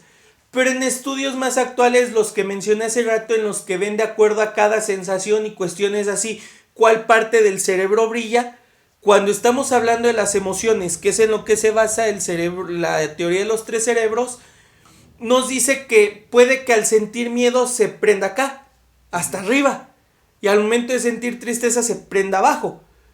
No son esas áreas en específico, o sea, hay áreas específicas, pero en realidad las emociones y todas esas cuestiones, o lo que se plantea que esté en cada cerebro, en realidad está distribuido diferente. Aquí solo te lo plantea que fue capa sobre capa sobre capa. Y aquí nos vamos a otro animal, que es el delfín. El delfín es capaz de pensar prácticamente como un humano. No me acuerdo en qué video lo vi, ni me acuerdo de toda la información en específico, pero ellos también son capaces de violar, sabiendo lo que están haciendo. Son capaces de hacer mal, sabiendo que está mal. Son capaces de comunicarse. Creo que los delfines también son de los pocos animales que tienen relaciones sexuales solamente por placer. Y hasta tienen es meme, esto sí, no sé si sea cierto, de que ven un pez globo y lo empiezan a molestar para inflarlo. O sea, tienen esa conciencia de porque les divierte o les da placer, yo qué sé. Pero no me sorprende porque los delfines yo los considero animales muy inteligentes. Exacto, de hecho el delfín es igual de inteligente que el humano, dice. Yo no he hecho estudios, ni investigado, ni he hecho una tesis referente al tema, pero dicen que sí. Y esta teoría se limita a decirnos que los humanos son los únicos capaces de comunicarse, de pensar, de ser conscientes de sus acciones, pero ahí están los delfines. Es lo que te iba a decir, yo siempre he refutado la idea de que el humano es el único ser vivo en el planeta que se puede comunicar. El delfín se puede comunicar y tal vez tengan una tipo sociedad como nosotros, obviamente, sin tanta tecnología, pero nosotros no los entendemos. Eso no quiere decir que no tengan un sistema de comunicación. Yo creo que tarde o temprano va a pasar lo que hicieron en Los Simpson. Capítulo de la casita del horror, donde los delfines se hartan de los humanos, agarran metralletas, agarran tanques de guerra y salen a balacear a los humanos. O sea, porque ahí son los delfines. Yo vi otra, se llama El planeta de los simios. Entonces yo creo que como teoría suena bonito, pero se queda ahí siendo una simple teoría. ¿Por qué? Porque la teoría es cuando tú te planteas un tipo de hipótesis, por así decirlo. Después. Pero que explicas bonito esta hipótesis. Mente que tú es una hipótesis, quiero este resultado y dices, para llegar a él, se puede tomar creo que se va a tomar este camino. Tú delimitas el cómo llegar a la solución de esa hipótesis sin haber hecho estudio previo. Ahí es donde está la teoría. Una vez que encuentres la metodología para llegar hasta quizá desmentir esta hipótesis, es cuando pasa a ser un teorema. Y ya cuando alguien llega o creo que había otra cosa intermedia, porque me parece que el teorema es ya cuando es algo definido, es que no cambia. ¿O cuál era? Observación, hipótesis, experimentación, análisis, ya es la teoría al final. El teorema no recuerdo en qué punto, pero es que yo tengo entendido que la teoría que la mencionan es porque si bien ya se hicieron estudios que te pueden demostrar que esto sí es cierto, pero no deja de ser una solución o una explicación que solamente está limitada al cerebro en 3 capas, cuando ya sabemos que el cerebro no está hecho en 3 capas. Porque yo tenía entendido que el teorema, yéndome al teorema de Pitágoras como tal, tú puedes poner tus triangulitos así con tu hipotenusa y eso, ¿no? Y demostrarlo. Hay un montón de demostraciones que dicen el teorema de Pitágoras sí sucede, pero no, o de momento yo no he encontrado ninguna que diga el teorema de Pitágoras podría equivocarse. Quizá ya manejando números exorbitantes que el razonamiento humano todavía es incapaz de pensar o de imaginarse, puedas llegar a ese momento en el que digas, ya ves, el teorema de Pitágoras sí se equivocaba. Pero de momento pongas el número que pongas, siempre va a pasar así. Entonces, según yo, esa era la diferencia entre teoría y teorema. Y si es eso, entonces yo estoy aventando una teoría de lo que es una teoría y es un teorema. Y si me equivoco, estoy aventando una hipótesis. Porque puede que esté mal. Falta que tengamos una investigación. Exacto. Entonces, para mí, suena bonito y poético el separarlo en reptiliano, límbico y neocórtex, pero no suena lógico. Que esté en específico. O sea, es como decir nivel 1, nivel 2, nivel 3. Está bien, pero no en la distribución. Es lo único que a mí como que me causa ruido, el cómo lo distribuyen específicamente. Quizás si solo lo dividen, pero diciendo esta partecita de hasta arriba se va con esta hasta abajo y con esta y forman el reptiliano, ahí ya como que diría, ok. Sí, pero supongo que esa teoría se refiere únicamente a eso, a tratar de facilitar las cosas. Exacto. Para la comprensión. No está tampoco en palabras de un doctor que nos da clases, nada está escrito en piedra. Eso ahorita es aceptado. De hecho, eso es ahorita. Tal vez busquemos un artículo y ya lo están diciendo, no, esto está mal. Cuando estuve investigando este tema antes de yo llegar a esta conclusión, hay un montón de artículos desmintiéndolo y otros que lo refuerzan. Sí, entonces yo preferirme por el camino del no me la creo, pero literalmente es como las teorías de la tierra plana y todas estas cuestiones que tú decides cuál irte y ambas tienen cosas convincentes. Está muy bonito ese tema, pero me vuelo mucho hablando de los 3 cerebros y aún nos falta... El planeta es un globo. Y aún nos falta hablar de la inteligencia emocional. De una vez hay que juntarlo con el último, que es inteligencia emocional en la educación y la educación emocional. De una vez hay que abordar todo, ya para cerrar. ¿Qué es la inteligencia emocional o cómo lo entiendo yo? Yo no lo veo, porque muchos lo creerían que inteligencia emocional es conocer tus emociones, y es imposible. Ningún ser humano es capaz de conocerse. Necesitarías ir con un especialista, un psiquiatra, un psicólogo o algo así, y esta persona sí te podría conocer, pero tú solito no puedes. Entonces la inteligencia emocional es el cómo regulas consciente o inconscientemente tus emociones en circunstancias específicas. Que a pesar de que tengas ira, seas capaz de evitar pegarle a tu perrito que tiró la ropa del tendedero. Que a pesar de que sientas felicidad, seas capaz de evitar darle un regalo de $1,000,000 a la chica que te rechazó. Que a pesar de que te sientas triste, seas capaz de saber que estás triste en este momento, pero no te vas a matar porque hay más después de la tristeza. Yo así entiendo la inteligencia emocional. No sé, ¿tú qué podrías pensar que es? Cuando tú me dices de inteligencia emocional, lo que recuerdo es de un capítulo de John Sheldon, de un spin-off de The Big Bang Theory, de que les hacen estudios para ver sus inteligencias y Sheldon obviamente es el que tiene la inteligencia de razonamiento matemático, creo que es el término correcto, pero su hermana realmente en ese sentido es muy deficiente, pero en cuanto a inteligencia emocional les hacen una prueba de que les ponen una escena de unos monos en una fiesta y Sheldon, al tener su fortaleza en otro tipo de inteligencia, él nada más dice, pues es una fiesta, ya deja de buscarle razón, gracias. Y su hermana dice, no, es que están teniendo una fiesta, es que fíjate, entiende hasta las facciones, cómo los dibujan, que es que están chismeando, es que están bailando, es que están muy contentos, es que a lo mejor están tristes, cómo empieza a analizar más las emociones de la circunstancia. Yo eso es lo que tenía entendido por inteligencia emocional.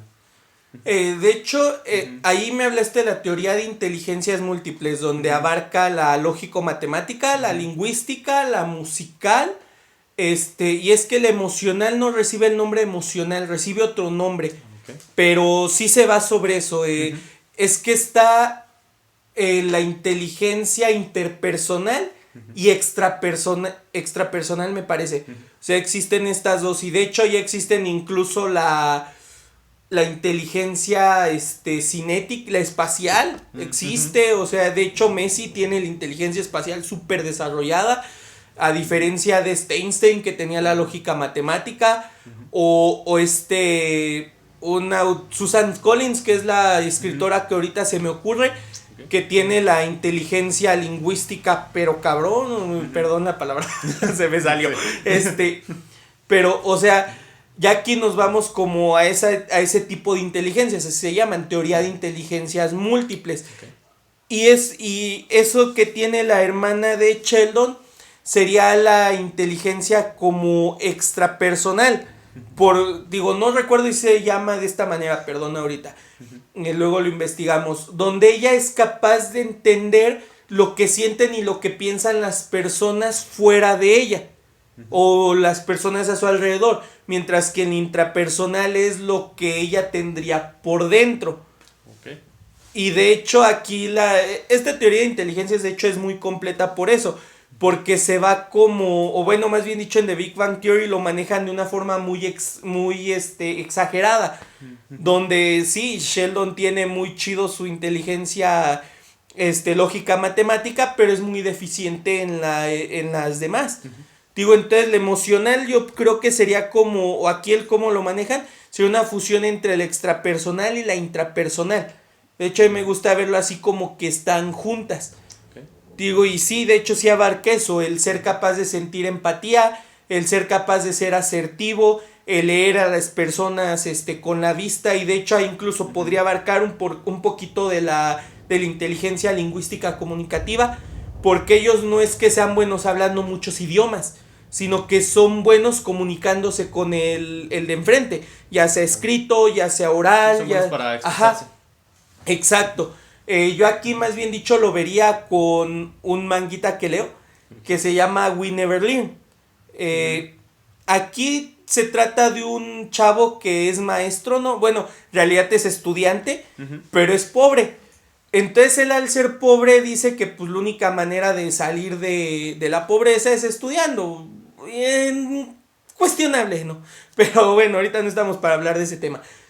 Entonces él empieza a echarle muchas ganas en la escuela. Y él quiere una recomendación especial para una universidad. Entonces le llama el director a su oficina y le dice, te puedo conseguir esa recomendación, donde la universidad cubriría el 100% de tus gastos. Pero a cambio quiero que le enseñes a estas chicas a estudiar. En esa escuela había una chica, o hay una chica, se llama Ogata ahí, que es súper inteligente en matemáticas, pero es incapaz de entender las emociones.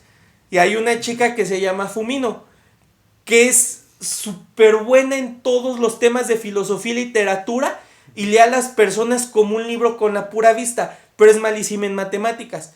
Y aquí la historia te plantea que Ogata quiere irse a literatura y Fumino, que es la buena en literatura, se quiere ir a matemáticas, ¿no? Y ya, se mete a otros temas.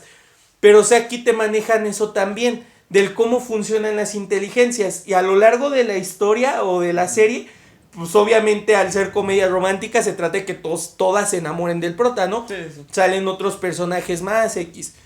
El chiste está en que la Fumino empieza a sentir cosas o empieza como a enamorarse del protagonista. Pero al ver que las otras estudiantes también se estaban enamorando de él, ella es la única que es capaz de darse cuenta de lo que está pasando con las emociones de los demás y del prota. Ella sabe cuáles son las reacciones de él, cuando está feliz, cuando está triste, cuando está molesto y esas cuestiones. Entonces, aunque ella empieza a despertar como el interés hacia este personaje, al prota, ella decide no acercarse a hablar con él ni nada para evitar meterse como con sus amigas, pues, porque Sí, ella fue capaz de incomodidad. deducirlo. Mientras que estas chicas que pues no saben lo que sucede con las demás, pues ella simplemente es de le llego y ya, no le hago daño a nadie.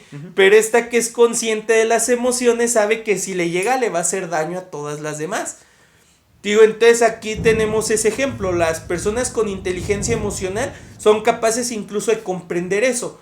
De poner, y ahí es donde está la empatía. Es que si yo ya me di cuenta que le puedo hacer un daño emocional o psicológico a otra persona, me puedo detener ahora. Como por qué voy a hacerle ese daño. Mejor me detengo antes de hacerlo y me estoy haciendo daño a mí mismo. Tampoco es correcto ser el mártir que se daña a sí mismo. O sea, no, al final cada quien debe tomar sus decisiones. Pero aquí te digo, yo creo que esa sería la inteligencia emocional, el ser capaz de entender lo que piensan los demás y ser capaz de pensar como de una forma más fría sobre tu accionar para evitar lastimar al prójimo. Okay. Digo, pero no todos tienen esa inteligencia emocional.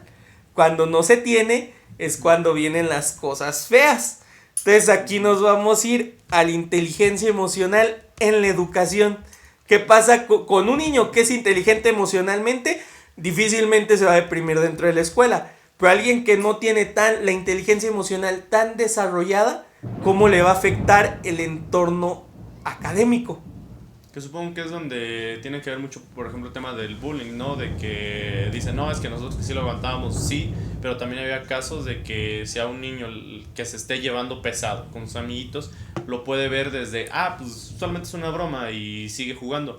Pero otro niño tal vez se lo pueda llegar a tomar en serio y ya lo va a empezar a afectar, que entonces eso ya sería como no tener cierto tipo de inteligencia emocional. ¿Te entiendes? Sí, porque si no tienes esa inteligencia emocional, literalmente solo te dejas llevar. Ok. Digo, yo aquí pondría, hablando del bullying, el ejemplo otra serie que se llama Like a Lion March, no sé qué, Lion, no sé. Como de un león en marzo, ¿no? Está rara el nombre. Okay. Pero hay una escena en específico donde una chavita de secundaria tiene su mejor amiga, ¿no? De primaria. Pero y en la secundaria pues se dejan de juntar. Entonces ella identifica que un grupo de chicas le hace bullying a su amiga. Y la protagonista, no me acuerdo su nombre, digámosle Lisa. Okay. Lisa decide ayudarle a su amiga, ¿no? Entonces vaya y confronta a las que le hacen bullying a la amiga, pero la amiga la defiende a las bulleadoras. Entonces aquí vemos que Lisa tiene inteligencia emocional bien desarrollada y es capaz de darse cuenta que algo no está bien, mientras que su amiga no. Entonces este bullying hace que su amiga comience a sentir más y más y más miedo, ser incapaz de como soltarlo, vaya. Okay. Entonces llega un punto tan extremo del bullying que en el que esta niña vaya y habla con su mamá y le dice, cámbiame de escuela. Y sí, la sacan de esa escuela y de hecho ni siquiera la meten en otra escuela. La mandan a estudiar como a un tipo granja donde pues es que en Japón como que así lo manejan, donde tiene una maestra particular y ella solamente está como en contacto con los animales y la naturaleza y no tiene contacto con ningún otro niño, para que de esta forma ya no le hagan bullying, porque llegó a tal punto que esta niña ya tenía miedo de acercarse a otras personas de su edad, por el bullying que le hacían. Pero volviendo a Lisa, ella se queda solita en la escuela. Entonces las 3 buleadoras comienzan a aventarle el bullying a ella. Y ningún maestro hablaba de la niña que se cambió de escuela. Entonces Lisa empieza a enojarse. Y su coraje llega a tal punto que decide reportar estas 3 niñas, que obviamente, como todo buen buleador, lo niegan todos los cobardes y se esconden en las naguas de su mamá. Esto hacen. Total, el problema va escalando y hay una escena súper buena en donde estas 3 niñas escriben insultos en el pizarrón hacia Lisa. Insultos muy fuertes porque ahí te los ponen subtitulados. Y Lisa decide no borrarlos. Lo escribieron antes de que llegara su maestra. A la otra niña le habían hecho lo mismo. Entonces la niña empezó a llegar temprano todos los días para borrar lo que estaba escrito. Y Lisa ahí lo dejó. Se sentó en su pupitre y esperó. Entra la maestra y la maestra ve lo que está escrito. Y fue como si su burbuja explotara y se diera cuenta que sí había algo mal en ese grupo. Que el ambiente ya no era normal. Y le dio un ataque de ansiedad frente a todos los alumnos. Entonces las 3 buleadoras empiezan a aventarle gomas a la maestra y Lisa lo que hace es levantarse de su butaca y correr a toda velocidad hacia la butaca de una de las buleadoras. Entonces mientras Lisa va corriendo, la buleadora grita y se tapa. Y Lisa se para enfrente de ella y cruza las manos.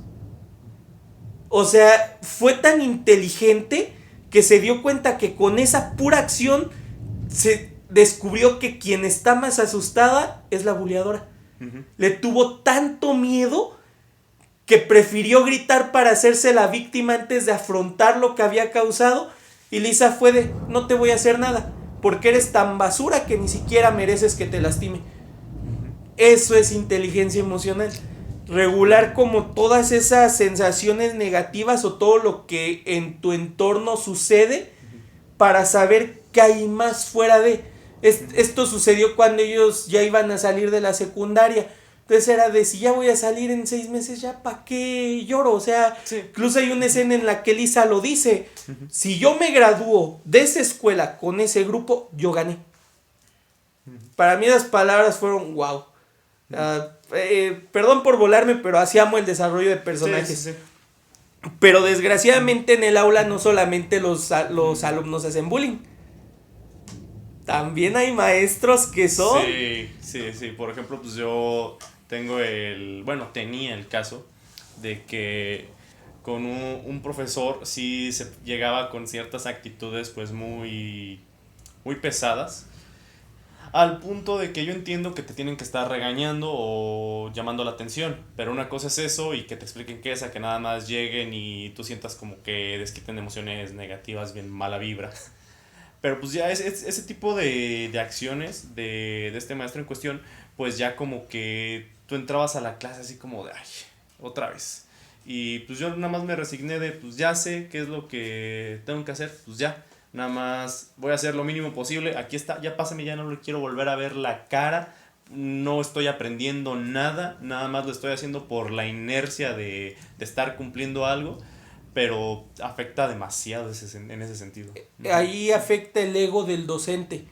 Porque sí, o sea, sí desmotiva al alumno que un docente sea así. Yo soy de la idea de que los maestros que actualmente dicen mi clase debe ser como yo la pongo, son maestros que ya corran mejor. O sea, y yo soy maestro, pues doy clases. Para mí, lo verdadero es que el maestro se adapte al alumno y no el alumno al maestro.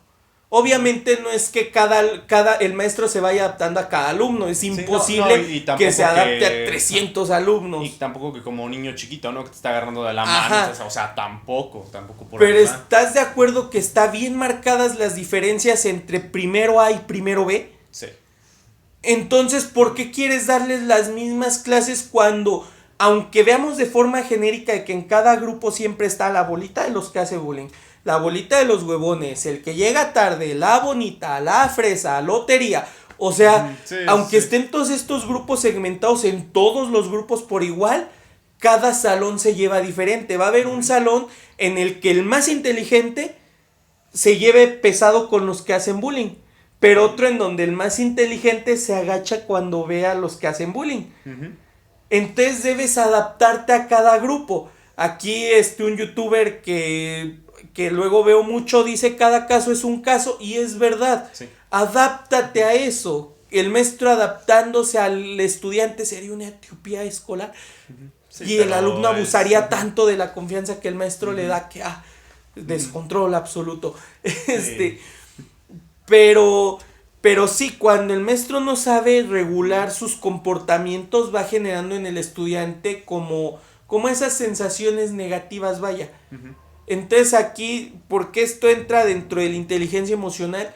Porque a mí me ha pasado que hablo de algunos maestros que yo tuve y me pongo, ¿no? Acá a alabarlos de, era muy bueno, no, que explicaba muy bien y así y asado. Ujú. Y llegaba el que reprobó en su materia y no, sí, ese era el peor maestro del mundo, ni sabía dar Ajá. clases. Entonces, cada Sí, caso es un caso, lo entiendo. Pero quizá yo tenía otras capacidades y le entendía a este maestro. Quizá mi inteligencia emocional estaba más desarrollada y por eso sabía que aunque el maestro me platicaba anécdotas de su nieto, aún así él era muy inteligente y muy buen Y el docente. tiempo le dio la razón. Y el tiempo le dio la razón absolutamente. Pero este otro alumno que no tenía tan desarrollada la inteligencia emocional solo decía, es que nada más me habla de su nieto. O sea, O sea, sí, pero entiende el trasfondo, porque a final de cuentas, pues te estaba enseñando algo. Que de hecho, ahorita recordé algo que me pasó justamente en la universidad, que siento que es un denota. De por sí este maestro me cae mal. No voy a decir más. Pero su clase para mí se me hacía una pérdida de tiempo porque no daba bien las clases. Se veía de esos maestros que nada más llega con huevo y es esto y es esto. Y no importaba lo que tú le entregabas. Sí, está bien. Y tú le puedes entregar un trabajo de la muy fregada. feo. Ajá. Y no. Y un día, este maestro como que estaba de malas.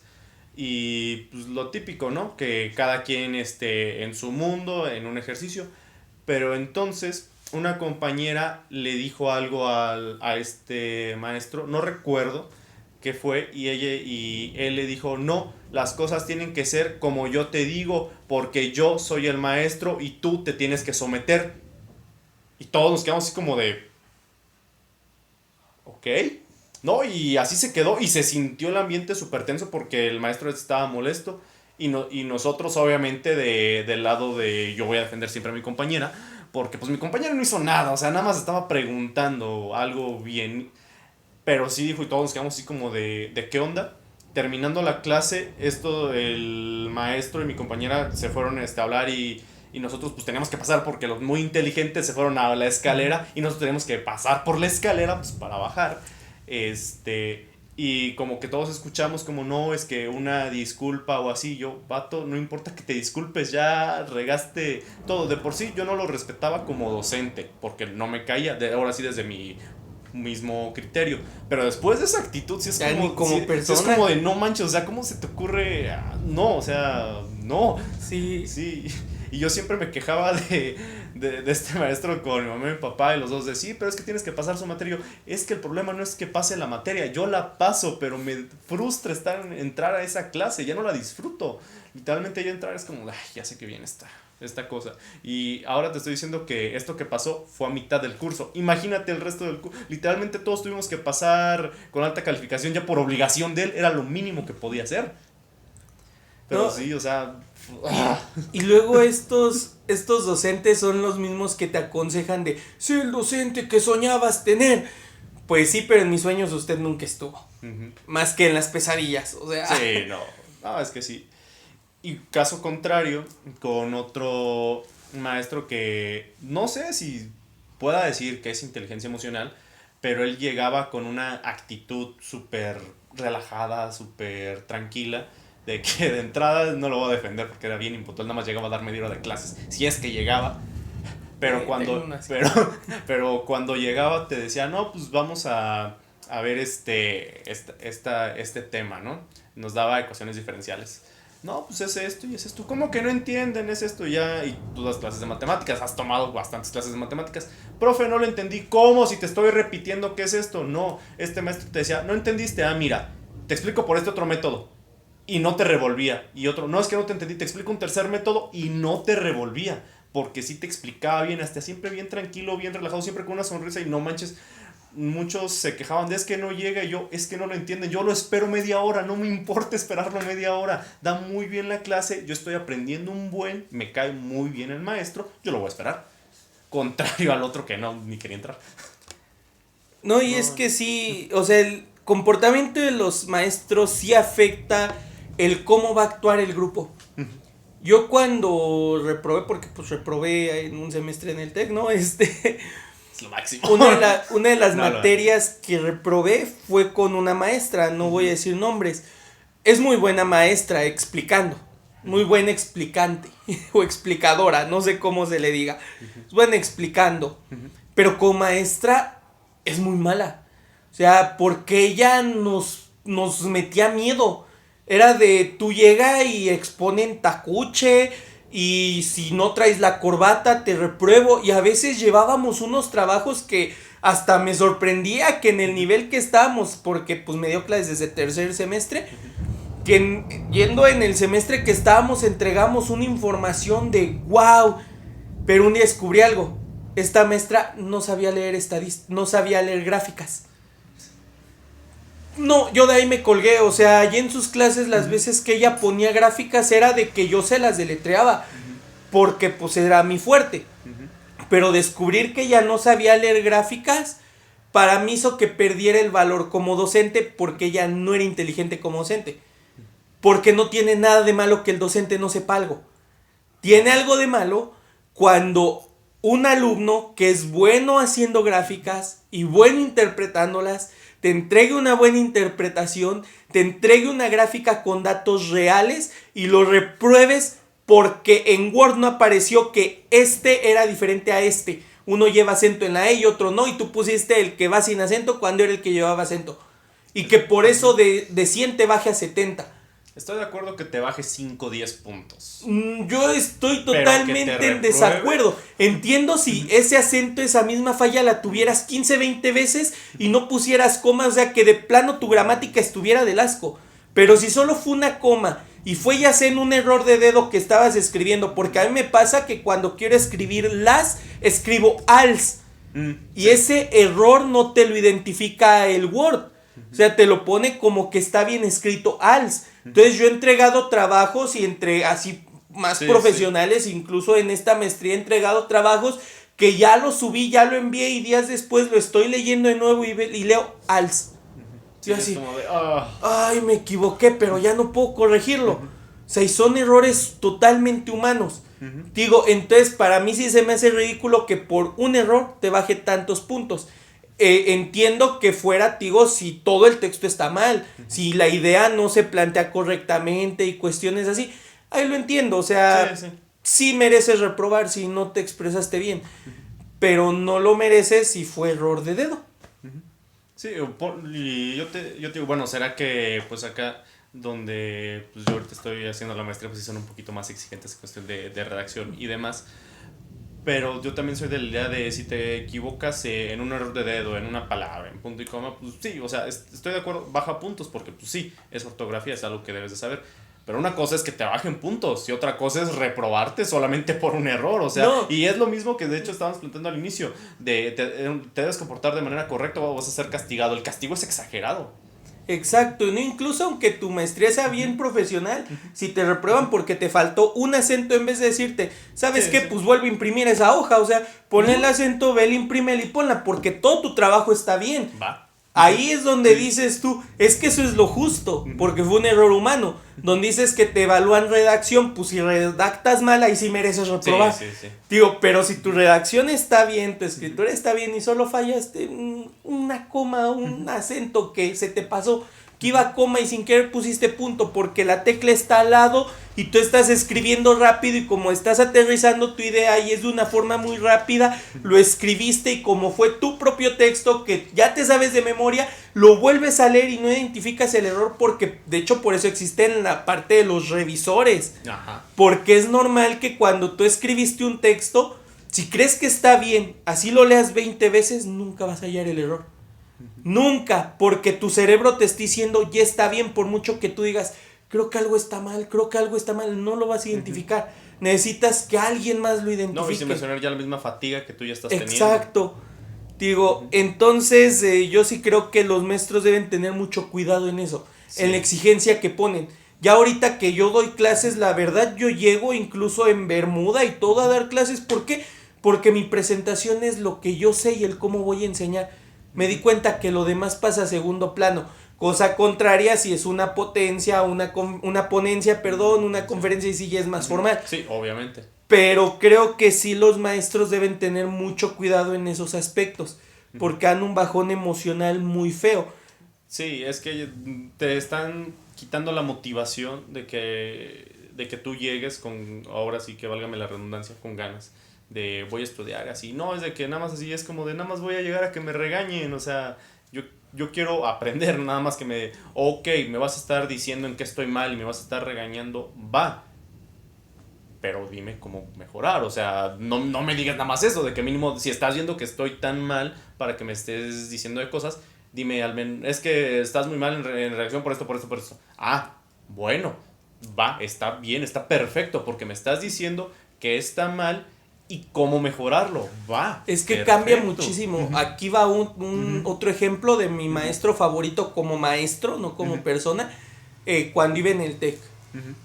Él, sus exámenes en la materia que nos daba era sistemas de gestión de calidad.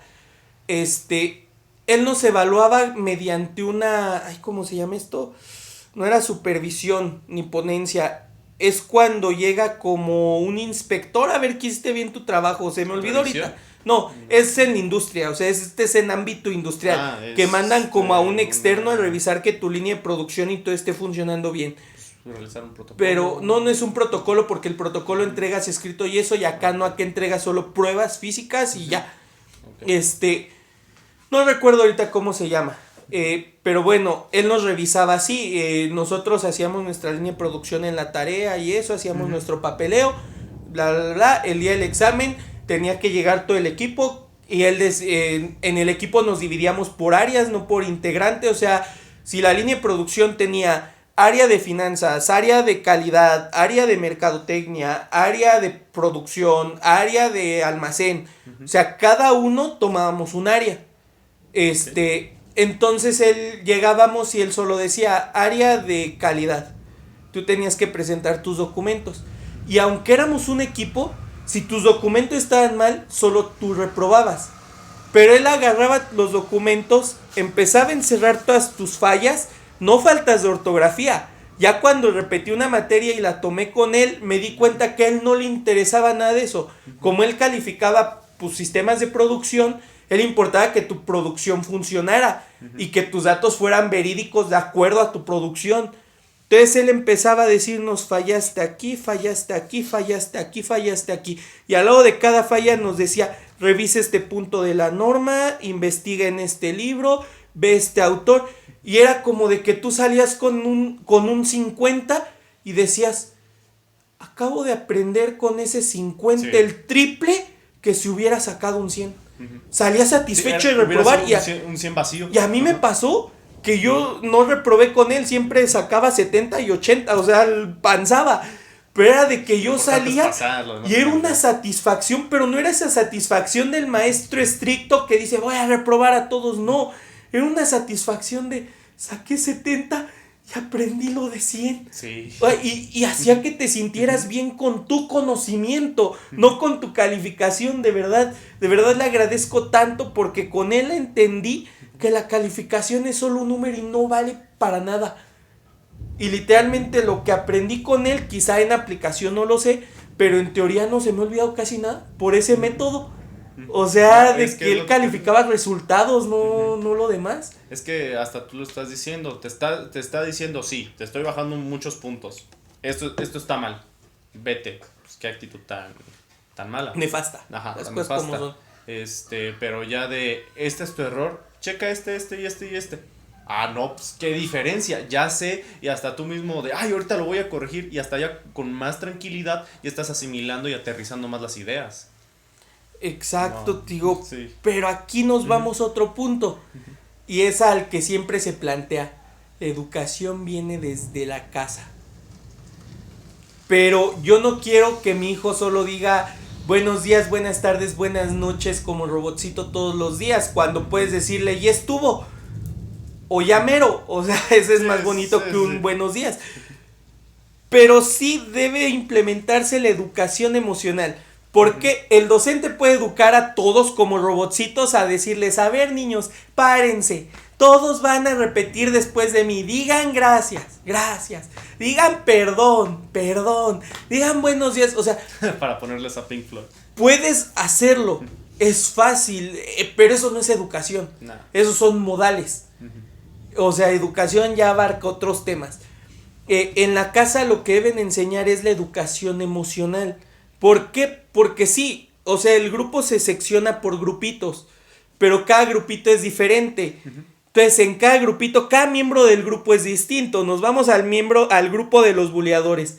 Está el que solo hace mal por hacer mal. Está el que hace bullying, pero es bien drogo o bien borracho. Está el que es bien risueño y que aunque esté en el grupo del bullying le cae bien a todo el grupo. Está el peleonero. Está el que nada más se la pasa amenazando a todos y a veces está uno que otro raterillo. O sea, pero si todavía de ahí segmentamos, a ver, de cada grupo de buleadores, para acá los borrachos, para acá los peleoneros, para acá los simpáticos, luego los evaluamos a todos de uno por uno, no vamos a acabar nunca. Porque cuando finalmente digamos, ya sé cómo es esta persona, mañana va a llegar con otra actitud totalmente diferente y el que ayer era el peleonero hoy es el matadito del salón. O sea, no sabes el cambio que va a tener cada uno. ¿Quién sí va a poder notar esos cambios y eso? Sus papás, en la casa. Entonces la educación que viene desde la casa es la educación emocional. Enseñarle a los niños que no está mal sentir miedo, que no está mal sentir angustia o expresarlo. Que no está mal equivocarse. No está mal equivocarse, no está mal llorar en público. Está mal el no decir qué provocó que lloraras. No está mal el tener miedo. Está mal que calles tu miedo. No está mal el sentir culpa. Está mal el que hayas hecho algo que te llevó a sentir culpa y no lo cambies. O no cambies esa actitud de culpabilidad.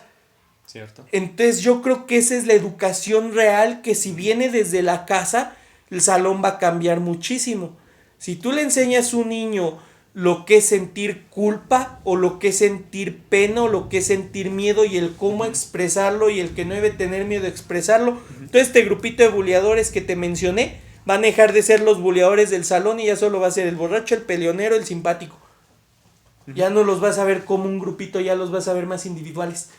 Porque ya no van a molestar al prójimo, porque ya saben lo que siente el prójimo. No, y aparte siento que también algo importante, y de hecho es lo que tú quieres decir, yo lo entendería más como de tienes que enseñarlos, o se les tiene que enseñar a afrontar las emociones. Así de, tú dices del miedo, va, pero ¿cómo vas a manejar el miedo? Es que me enojé por esto. ¿Cómo vas a manejar tu enojo, tu felicidad, lo que sea? También siento que eso debe influir bastante. Exacto, yo sí creo que lo verdadero que se le debe enseñar a los niños es eso. Puede que esté mal, no tengo hijos ni niños a los que enseñarle. Puede que mañana tenga uno y cada que me haga enojar sape, ¿verdad? O sea, no sé cómo voy a reaccionar. Y también ahí estaríamos hablando de una deficiencia en la inteligencia emocional de los padres. Exacto, de creer que todo se va a solucionar a nalgadas, a cachetadas y eso. Ya no estamos en los 80s. Ya la educación de antes es distinta a la de ahora. Volviendo un poquito al tema de los docentes, en los 80s el docente le podía pegar al hijo. Y muchos papás todavía piensan, si el docente le pega a mi hijo, pues ¿qué tiene? Lo está educando. Perdón, pero o sea, a mí, si yo tengo hijos y un docente le pega, le saco los ojos al docente y volvemos al de castigo contra error, ¿verdad? Ajá. O sea, Y volvemos a un pensamiento irracional. Ajá, volvemos a otra creencia irracional. No le sacaría los ojos, pero sí le reclamaría. ¿Por qué le va a pegar un extraño a mi hijo si yo no le quiero pegar a mi hijo? O sea, ahí es donde el maestro, en vez de querer enseñar como en los 80s, debe saber que la generación actual es diferente a la generación de los 80s. Y ahí es donde vendría ya el de, si soy consciente que los niños de ahora aprenden diferente a los de antes, ahora yo como docente tengo que reaprender lo que ya sé. Por ejemplo, no es por demeritar el trabajo de Julio Profe, a cuántos nos salvaron sus videos. Demasiado. Pero pónselo a un niño actualmente y no le va a entender. Porque antes los niños entendían más terminología y cuestiones así. Pero si tú ves el habla de los niños actualmente, al estar rodeado de youtubers, influencers de Monterrey, de México, de Perú, de España, van agarrando como modismos de cada uno de ellos y su terminología se vuelve la terminología de ellos. No está mal, o sea, pues sí, al final es con lo que conviven. Pero entonces, si ya están usando términos más variados para expresarse, más difícilmente van a memorizar terminología matemática. Deben ser conscientes que existe el término factorización, pero más que saberse el título, es importante que sepan factorizar como tal. Entonces aquí el docente tendría que regular su método de enseñanza, es lo que decía de Julio Profe. Está bien para cuando tú ya tienes un conocimiento más avanzado, quieres aprender a explicar. Es que Julio Profe sirve para estudiantes de prepa. No, ya no. ¿No? Digo, yo soy maestro y sé que ya no. Porque él usa demasiado tecnicismo, pero muchísimo. Entonces, si tú no conoces el tecnicismo, ya no vas a entender sus videos. Le vas a entender más si lo pones en mudo y solo ves el desarrollo, a si lo escuchas. Si lo escuchas te vas a confundir. Ya hay más youtubers que lo están actualizando y usan menos tecnicismos. Pero cuando quieres enseñar es una chulada verlo porque explica súper bien. Digo, ya nada más es regular la forma de explicar usando menos tecnicismos que él, pero el mismo estilo, y es muy útil. Que también es hasta contraproducente, ¿no? Porque quieras que no, sí, una cosa es que el primer reto en cuanto a matemáticas son los tecnicismos, que no los conoces, no los dominas. Pero quieras que no, sí tienes que saber qué son los tecnicismos ya eventualmente. Obviamente no estoy diciendo que a un niño de secundaria o a un chico de prepa les digas ya todos los tecnicismos, pero que ya se los vayas metiendo poco a poco. Exacto, digo, y pues Julio Profe pues lo hace todo así, pero no es el tema. No, o sea, mi respeto es para Julio Profe. Ajá, digo, o sea, excelente todo su chamba.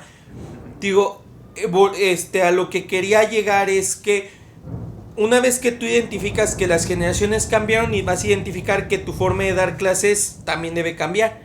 Vas a identificar que las herramientas que usabas hace 3 años ya no te sirven actualmente. Entonces vas a cambiar también tus herramientas para explicar. Te vas a dar cuenta que la explicación que usaste hace un año ya no te sirve este año. Entonces cambias tu forma de explicar.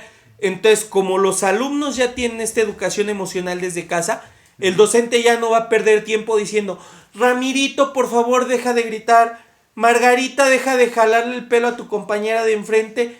Cosas así, porque ya no va a necesitarlo. Ya va a poder como enfocarse más a hacer que la educación como tal, digámoslo así, académica, vaya actualizándose, porque todo este ámbito emocional es lo que genera los problemas en el salón. Digo, lo malo es que cuando se desregula, tienes educación como la de China y Japón, donde vas haciendo los robots. Sí, donde sí son muy inteligentes, pero son muy estrictos. Académicamente son muy buenos, emocionalmente no sirven para nada. O sea, sus sistemas se enfocan demasiado en lo académico. Entonces, digamos que ellos ya callan el bullying, callan todas estas cuestiones. No es por inteligencia emocional, sino porque el sistema así se los pide. Entonces, lo que tú buscarías es crear alumnos expresivos que al mismo tiempo puedan aprender. Es un reto prácticamente imposible, pero pues es el planteamiento correcto para manejar el ámbito educativo y el ámbito emocional como a la par. En vez de dejar los modales para la casa, que en la casa lo principal sean las emociones. Pues sí, de hecho hasta ahorita me quedé pensando de que ya ves que siempre te dicen y te obligan prácticamente al menos aquí en México, que no puedes ser una persona introvertida, tienes que ser una persona extrovertida, y más si te vas a dedicar en ventas o lo que sea para que puedas vender un producto. Entonces el hecho de que si ya tienen una inteligencia emocional, pues tal vez no seas un introvertido, y lo dice desde la perspectiva de alguien que era introvertido y se hizo extrovertido, pero pues ya con un poco dominio, supongo, porque yo no sé si lo tengo, la verdad, podrías como ya saber manejar tus emociones, aunque a ti te dé pena estar hablando en público. No sé si eso también tenga que ver, porque son cosas que también pueden afectar, ya hablando desde lo educativo, y lo puedes llevar más allá. Pero obvio, todo empieza desde lo educativo. Sí, sí, de hecho en todas las competencias y eso, alguien que tiene inteligencia emocional es quien llega a la cima. O sea, si tú eres muy bueno jugando fútbol pero te da nervios que te vean, nunca vas a ser profesional. Si tú eres muy buen corredor pero te da nervios saber que hay alguien al lado de ti, nunca vas a ganar unas olimpiadas de atletismo. Si tú eres bueno entrenando taekwondo pero sientes miedo de que te peguen, nunca vas a ganar una medalla. O sea, digo, aquí es donde entraría como es inteligencia emocional. Obviamente todos tienen nervios, todos tienen miedo. En el deporte es normal, Sí, pero sí. convierten todas estas emociones en adrenalina. Y esta adrenalina es lo que hace que saquen el extra, como el FUA es lo que hace que sobresalgan en el deporte. Como el FUA, ya estamos El viejos. FUA. Pero o sea, todas estas cuestiones es trabajar eso, las puras emociones. Entonces, si quieren ser exitosos, tengan buena educación emocional, no inteligencia emocional. No es que todos puedan ser igual, pero sí como saber más o menos cómo funcionan las emociones. Porque te digo, es imposible conocerse por completo uno mismo. Es muy complejo. Muchas personas han pasado años y no lo logran. Exacto. Ya no hay que alargar más esto porque creo que llevamos como 1 hora y media. Sí, de hecho, ya me quedé pensando eso. Puedo aventarme otras 2 horas. Subir esto completo y resumido. Ahí por si quieres chutarte ambos para ver nuestro desempeño. Y bueno, aquí lo dejamos. Me despido. Espero sacar buena calificación. ¿Algo que quieras decir de dedicatoria o algo? Pues gracias por por la invitación. Sí, ahora sí que citando a nuestra amiga junto a Brenda, pues es un honor pues poder ayudarte también aquí. Muchas gracias, y aprendí, que es lo importante.